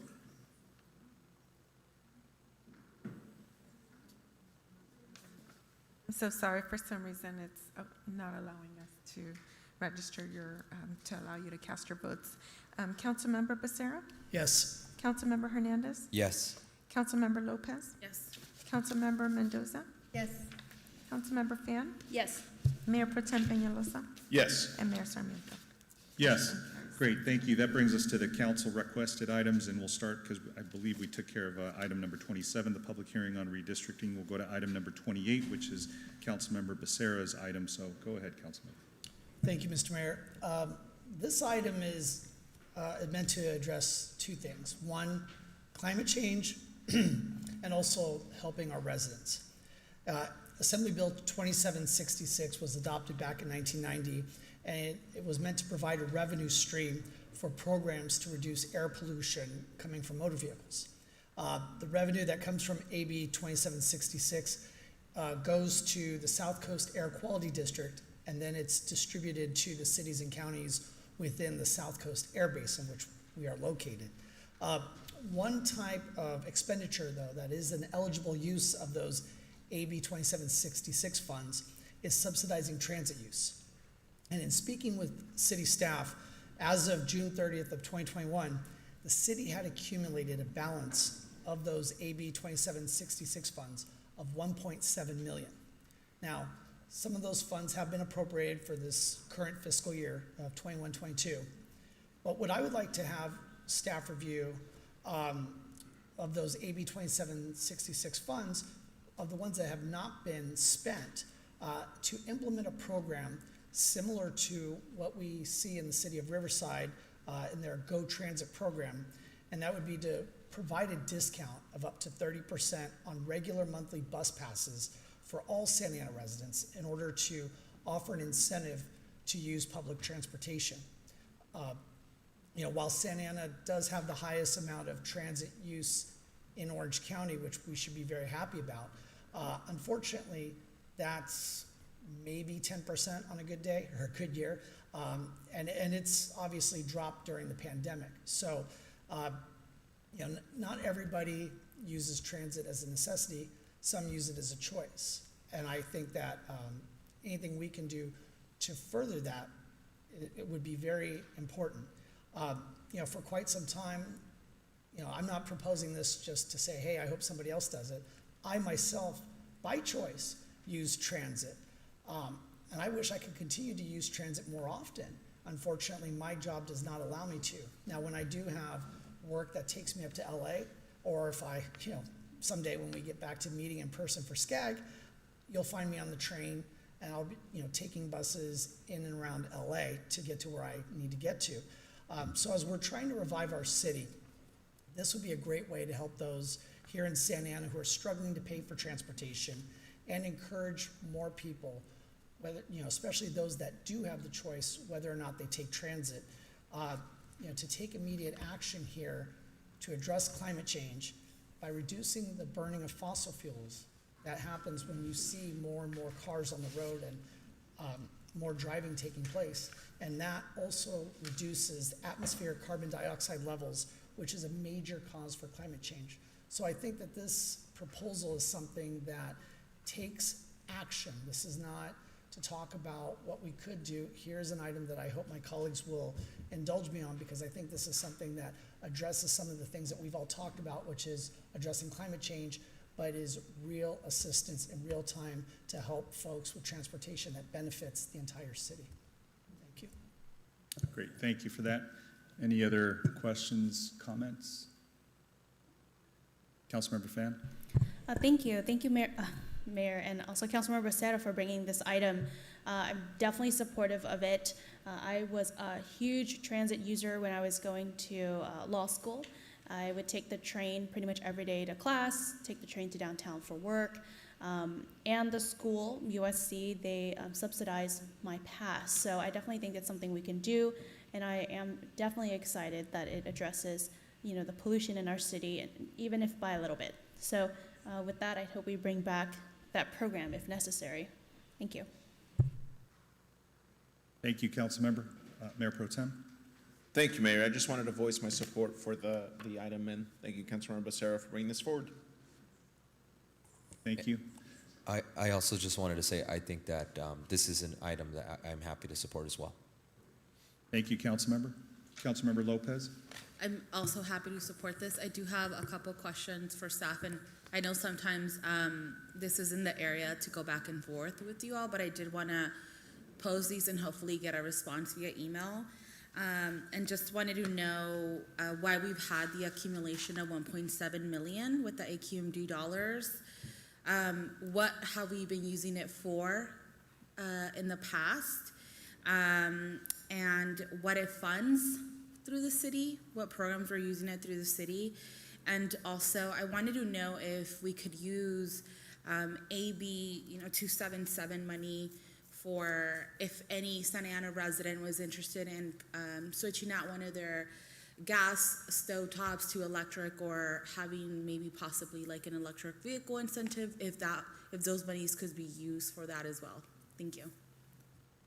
Great, thank you for those comments. Any other comments? I wanted to say I support that item as well, because this is one way to reduce the carbon footprint and to benefit our city, and definitely going to maybe improve the much more use from the public to use public transportation, and we can get them some of these incentives mentioned by Councilmember Becerra. So I am in support.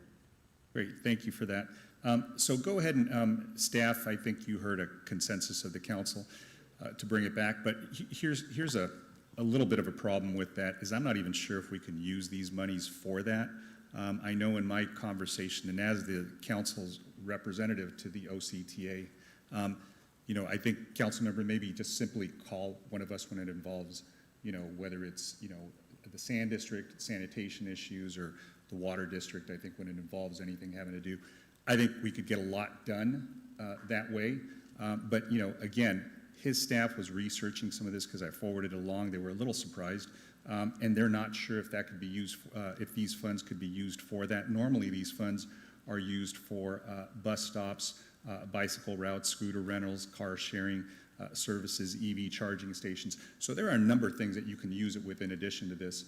I think that, you know, looking at how, I guess the incentive would be, or the motivation is to get people out of their cars to use public transportation, which isn't a bad goal. And I think at OCTA, if you know, there's already free passes for college students, which is a great thing. We know that, you know, they use them robustly. That's a permanent program. And you know that we started a program in September that there's free passes for bus use extended to anybody 18 and under in the city. So we have had, you know, really good success with that, and I know that's a program that's going to sunset in February. So hopefully, to the extent that we have a lot of use here in Santa Ana, and I think we have been using, our students have been using that, it looks like that program may be extended in perpetuity. So those are things I think that we want to do, but, you know, let's figure out whether this is something that we can do. If we can, then that's something that we certainly want staff to go ahead and bring back to us and see if we do a reso, work with, you know, OCTA on that, but find out whether something, you know, pans out on that. So I certainly appreciate that. Mr. Mayor, I just want to clarify, you're questioning whether this is a allowable use, and I would ask staff to just look at the city of Riverside. They actively have the program now, so that'd probably be a good metric for you to look at. They've been doing this for a while, so I think it has passed the smell test for being used. Well, you know, like I said, the CEO of OCTA said he's not really certain whether he can, but this will be helpful for him to get direction and have his staff research it. Great. So moving along to the next item, that is Councilmember Mendoza's item. Yes, I would like to see about getting a neutral experts in the area of perhaps urban planning to give some information to the public as a sort of as an FYI. I know that the issue has already passed, so it doesn't have to do it at all, anything to do with voting.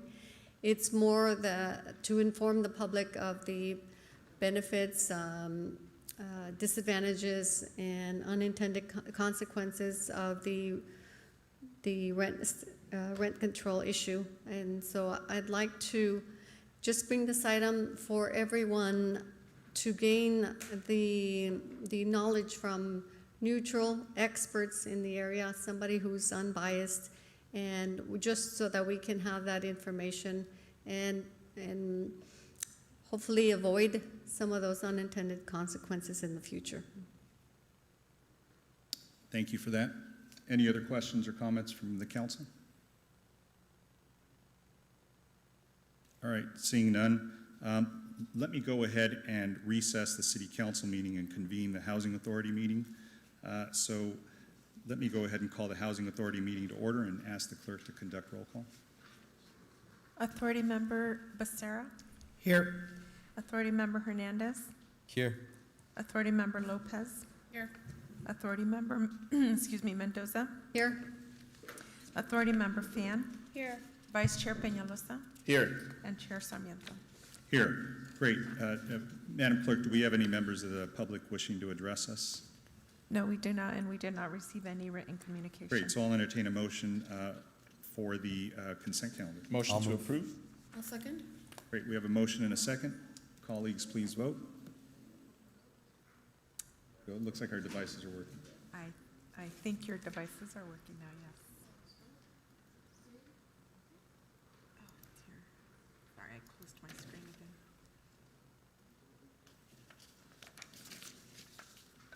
again. A motion passes with 7-0, with authority members Becerra, Hernandez, Lopez, Mendoza, Fan, and Vice Chair Peñalosa, and Chair Sarmiento voting yes. Thank you. Excellent, thank you. Moving along to item number 3, and I believe Councilmember Fan, you'd like to go ahead and state your conflict? Yes, I have to recuse myself from this item because it's, again, Orange County United Way, and they're a longtime client of my employer, Rattan & Tucker. And so with that, because this is not a consent calendar item, I will walk off the dais and someone wave me back. Thank you. We may be done before you leave the dais, but I'll go ahead and entertain a motion on item number 3. Motion to approve. I'll second. Great, we have a motion by Mayor Pro Tem, a second by Councilmember Lopez.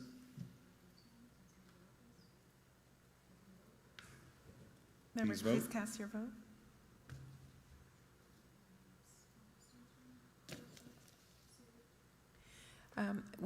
It passed with 6 voting yes and 1 abstention. Authority member Becerra, Hernandez, Lopez, Mendoza, Vice Chair Peñalosa, and Chair Sarmiento voting yes. Excellent. Motion carries. Thank you. I'll go ahead and adjourn the Housing Authority meeting and reconvene the City Council meeting and bring it back for the closing comments from the Assistant City Manager. Thank you, Mayor and members of the council. We have a few public meetings to talk about. Earlier we spoke of some of the redistricting meetings. There are 2 upcoming ones. One is Wednesday, November 3rd at 6 p.m. at the Discovery Cube, located at 2500 North Main. And there'll also be one on November 10th at 6 p.m. at St. Joseph's Catholic Church at 727 North Minter. For more information, you're welcome to call the City Clerk's office at 714-647-6520. There'll also be some protected bike lane community meetings. Santa Ana residents are invited to an in-person meeting on November 8th, 2021 at 5:30 at the Southwest Senior Center, located at 2201 West McFadden, and that's the newly remodeled Southwest Senior Center. The McFadden Bikeway, and then the Spanish and Vietnamese translation will be available at both of those events. So for more information on that project, call 714-647-5613. And then we're going to be doing another community meeting for the Standard and McFadden Community Park. To learn more or provide feedback for that, there'll be a meeting on Wednesday, November 10th at 5:30 p.m. at the Roosevelt Walker Community Center, located at 816 East Chestnut. And finally, Veterans Day is among us. City Hall will be closed on Thursday, November 11th, in observation of Veterans Day. There'll be no street sweeping that day. However, there will be trash pickup as usual. And again, public safety and police operations are always in effect 24/7. Great, thank you for those comments. Let me bring it back to the council for their final comments, starting with Councilmember Becerra. Thank you, Mayor Sarmiento. This Saturday, November 6th at 10 a.m., I'll be hosting office hours over at Thornton Park. I'll bring some coffee, bring some questions. It'll be a fun time. 2 high schools here in Santa Ana qualified for CIF playoffs in football. That is Segerstrom High School and Santa Ana High School. Both teams are going to be playing host this Friday. And then the following Friday, we'll have Mater Dei, which is #1 in the nation, from right here in Santa Ana. They'll be playing their first round game next Friday. So I want to wish all 3 of those schools the best of luck in their first round games. Next Thursday on November 11th is Veterans Day. And I'm wearing a poppy tonight in honor of our veterans who all served in the United States Armed Forces. Back in 1921, the poppy was adopted by the American Legion Auxiliary as a symbol of remembrance for war veterans. And at the time, it was for those that served in World War I, with the hope that that was going to be, as we all know, the war to end all wars. Unfortunately, that is not the case.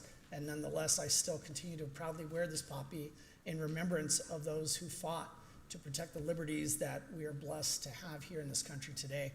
And as it was mentioned earlier this evening by Dale Helvig, I would ask my colleagues that we adjourn our meeting in honor of our nation's veterans, as we won't be meeting prior to Veterans Day. Thank you very much. Great, thank you for those comments. Councilmember Hernandez? Thank you, Mr. Mayor. I'm in agreement with you, Councilmember Becerra. I think it's important that we adjourn in honor of Veterans Day. I'm going to go ahead and read Orange County Sanitation District. There's some talking points I wanted to share with our community members. Orange County SAN annual report is based off of transparency, resiliency, and reliability. Every fiscal year, OC SAN produces an annual report capturing the agency's accomplishments, statistics, and financial data for the previous fiscal year. The comprehensive report provides a snapshot into the work of OC SAN and how we serve the community, elected officials, businesses, and various stakeholders. The report is developed entirely in-house. To view the annual report, please visit ocsan.com. OCSAN also created a year-end video summarizing the year to view and share. I will go ahead and post it on my social media page at Hernandez for Santa Ana. And OCSAN, to save $22 million, OCSAN's board of directors recently approved staff to move forward with refinancing of $100 million of existing debt to obtain a lower rate. It is anticipated that this strategy will save OCSAN $22 million over the term of the issuance, which is 12 years total. These savings will be used to reduce the overall cost of debt program and will not be used to create any new programs. Moving forward, I wanted to touch on a subject that has been the center of controversy, and that was that my cousin was murdered by Anaheim PD. What the public often doesn't understand is that when tragedies like this happen, there is no support group, there is no safe place to go so that you can get the help needed. So I want to show you an inside look at what families go through when they lose their loved ones to police violence and how it incites racism, bigotry, and hate amongst white supremacists. I won't say this resident's name because I hope that he finds compassion in his heart to grow and change his evil ways. The email reads, Lopez, as the subject line. Dude, stop trying to glorify your cousin's criminal activity. He was a criminal from the get-go. Armed robbery, driving a stolen car, not following orders, locked in the car for 3 effing hours. Really, maybe you should have helped him. Your cousin deserved what he got. Should he have followed orders, Anaheim PD saved the taxpayers some money. High five to Anaheim PD and SAPD. Don't hate them for doing their job. He should have followed orders and he'd be alive today. One less mofo to worry about in the street. Stop playing the victim. You being an MMA fighter should know better. I guess your gang prevention did not work on him. Ha ha ha ha ha. He looks like a really good role model for today's youth. And he sends a picture of my deceased cousin to my council email. This is an Anglo-American man. I have received an abundance of hate mail, which I have forwarded to my colleagues on this council. I have been followed by police officers, and recently, on Monday, Anaheim PD's chopper was flying over my house at 2 a.m. When police kill us, it incites the hate and racism amongst our communities. It's no secret why Orange County is having a nearly 30% increase in hate crimes after seeing what happened to George Floyd and after seeing how certain communities reacted to the prosecution of Derek Chauvin. If you are an officer and you feel uncomfortable with my demands for justice, then I ask you to look inward. Now, people are outraged that I'm challenging government and I'm demanding justice that is not blind, that does not recognize political boundaries, but justice that is fair across the board. And they're outraged that I'm using my position of power and placing that power in the hands of people Because had I not been in a position of power, people like Brandon Lopez, people like our residents, this was a constituent of mine at the end of the day, would not have a voice. Why are you not outraged that police killed a man? And those officers are human beings too. They had to lie their head on a pillow. It wasn't one officer that fired a shot and killed a man. It was several officers that fired shots and killed a man. And they weren't just shots that went to his body. This was an execution, a firing squad. So let's talk about what's happening in this country. Currently, we in the United States, police have killed 885 people in 2021.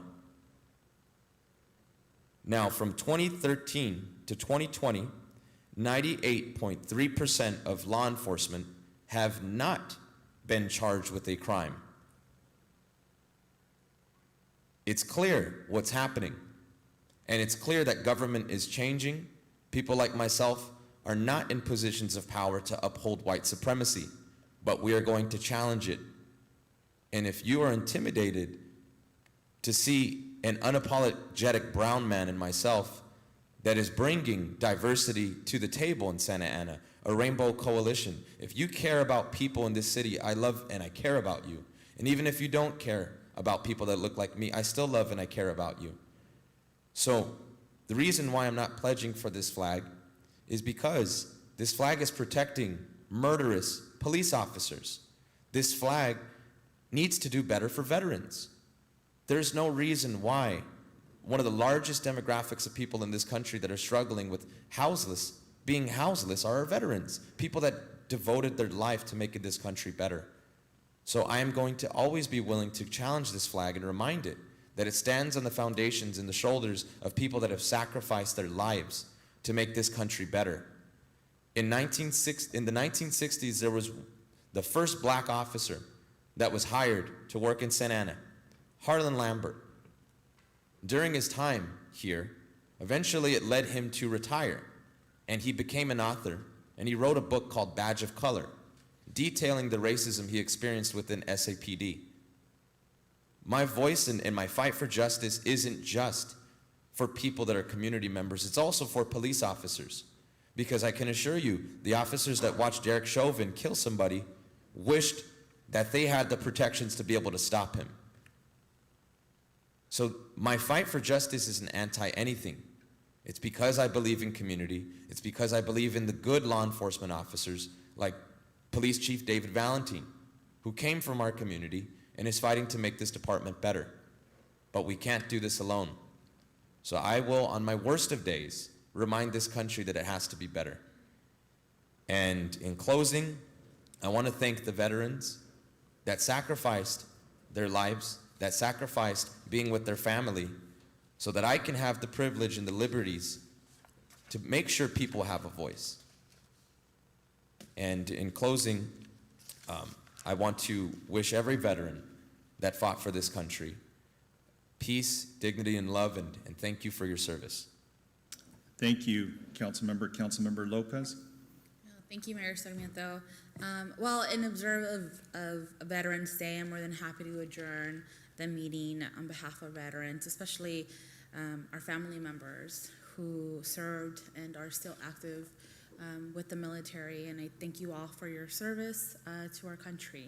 I will be with the Cambodian family this Thursday at 4 p.m. Councilmember Fan and I have been invited to be on a panel discussing youth issues and particularly substance issues here in the city of Santa Ana. So if you have time, if you're free, I welcome you to come and be part of the conversation. I will be with West Floral Park on 11/14, and so I hope to see you there. And as I said earlier, we will have our school standing meeting next week on the 9th at 12 p.m. and those are public meetings. You can view them via YouTube, and you can also call in. We will have translation services available for the public as well. And I know Councilmember Fan addressed your comment earlier. Danny, thank you for being here and staying this late. And so yes, Councilmember Fan put in a request, and so did I, to have, homelessness reports and updates, and so you will see that at the next council meeting. So thank you for, again, coming and letting us know. Have a good night, everyone. Thank you, Councilmember Lopez. Councilmember Mendoza. Yes, I too would also like to close our meeting in honor of our brave men and women who are veterans. The military men and women who serve and protect the U.S. come from all walks of life. They are parents, children, grandparents, friends, neighbors, co-workers, and they are an important part of our communities. Veterans Day originated as Armistice Day on November 11th, 1919, the first anniversary of the end of World War I. Congress passed a resolution in 1926 for an annual observance, and November 11th became a national holiday in 1938. Unlike Memorial Day, Veterans Day pays tribute to all American veterans, living or dead.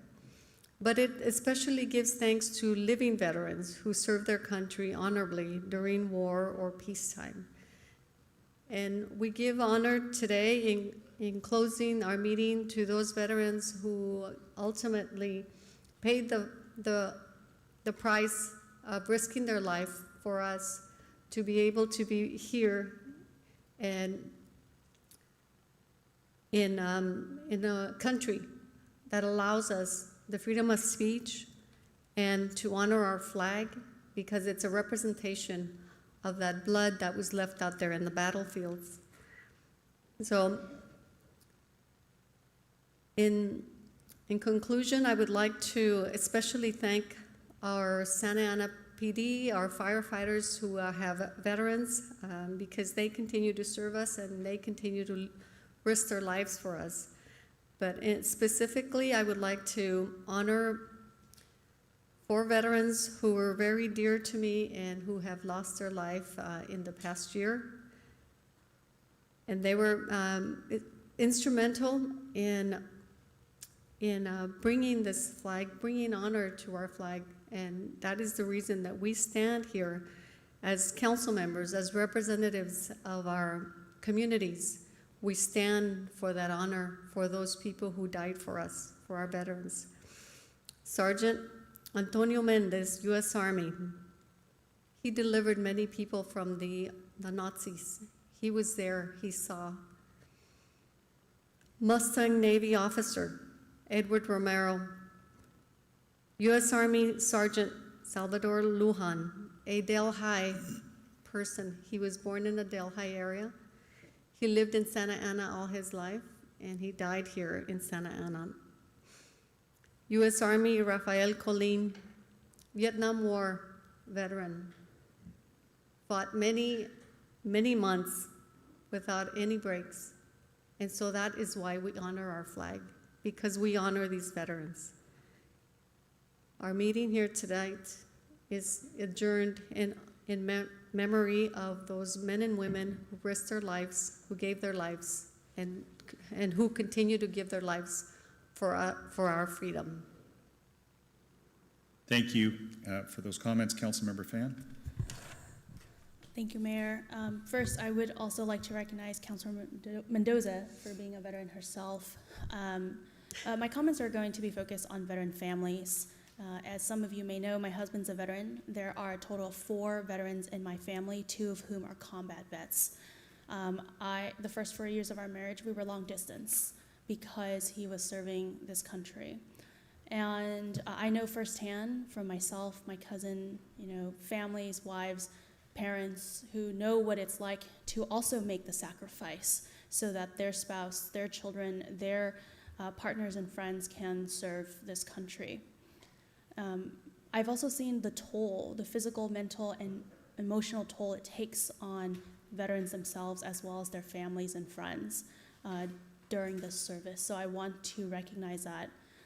And finally, I want to specifically recognize those veterans who are LGBTQ, particularly those who were dishonorably discharged under Don't Ask, Don't Tell, and are finally having the opportunity to change their discharge status.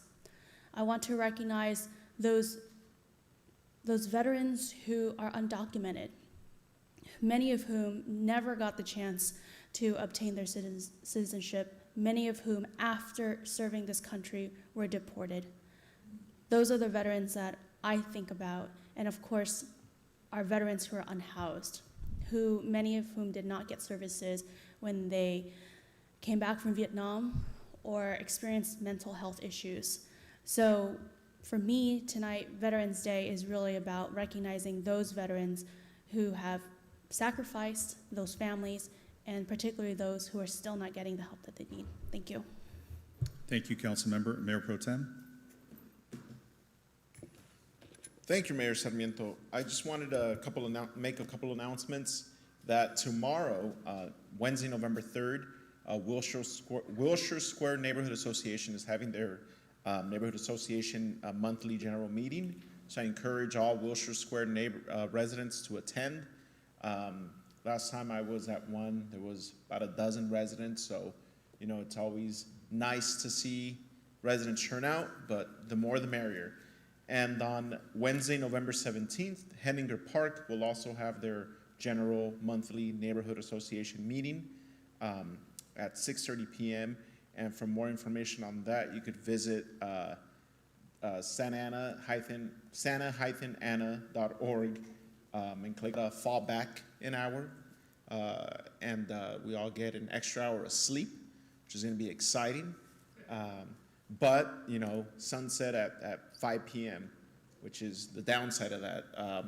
But just don't forget, this Sunday, you know, we get to change our clocks back an hour. And yeah, that's pretty much it. Fell in love with everyone's altares, altares for Dia de los Muertos. I was tagged on many yesterday and today, and they're all beautiful. I loved seeing them all, and we remember our loved ones and our ancestors for what they gave to us. So thank you to everyone, and good night. Thank you for that. So I think everybody went a little long on their final comments because, Danny, this is not late, man. So when Councilmember Lopez says you hung in there and you stayed late is midnight, 4:30 in the morning. So we feel like we're just getting started here. That's why I think everybody had a lot to say. But look, I just want to begin by saying, I think on the issue of the homelessness and people experiencing homelessness, that is a topic that's dominating, every discussion that we all have. And I know with some of the big city mayors that I'm meeting with, that is at the top of everybody's mind. So more resources are going to come. I think what we have to do and we have to figure out is how we use those resources intelligently. Because I think it's not the volume or the money that we can throw at the problem. It's how we can do it effectively and in a way that's going to be compassionate, but again, produce some results for everybody. I want to thank all veterans, and those families that have lost family members who are veterans. I want to especially thank them. But I want us to remember that the very reason why veterans, I think, cared so deeply about their country was so we have the freedoms that we can exercise. And I think those go to the comments I think that Councilmember Hernandez said.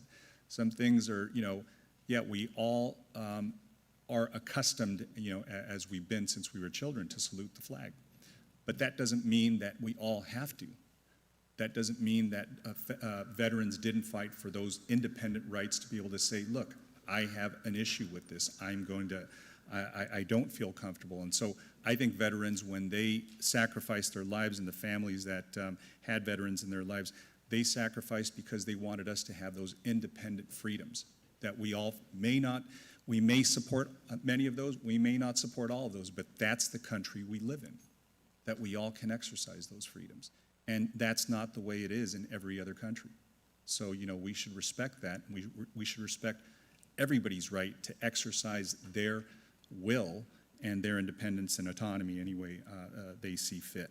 And that's what I believe veterans, having some in my family that have fought and have come home, and some that have fought and haven't come home. So on another topic, State Attorney General Bonta was here in Santa Ana last week, and I want to thank everybody who attended.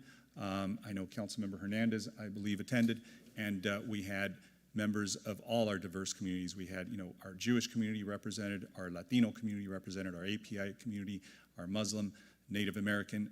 It was an incredible grouping of people having some very, very difficult discussions in front of the district attorney, in front of the sheriff, in front of our police chief, and in front of the state attorney general, who is our top law enforcement officer, asking and sharing some very difficult things and very raw, honest comments. So I want to thank everybody who came, and it all had to do with hate crime that unfortunately is really at a crisis level, not just here in Orange County, but throughout the state. And it's unfortunate because we've seen it, just mushroom, and we've seen, here in Orange County and Santa Ana, a lot of it directed to the API community.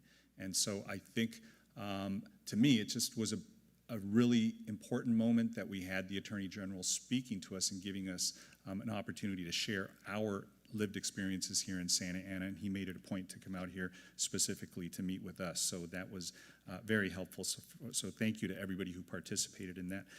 The last thing I wanted to say was I know that there, we adopted obviously the rent stabilization ordinance and the just cause eviction ordinance at the last meeting.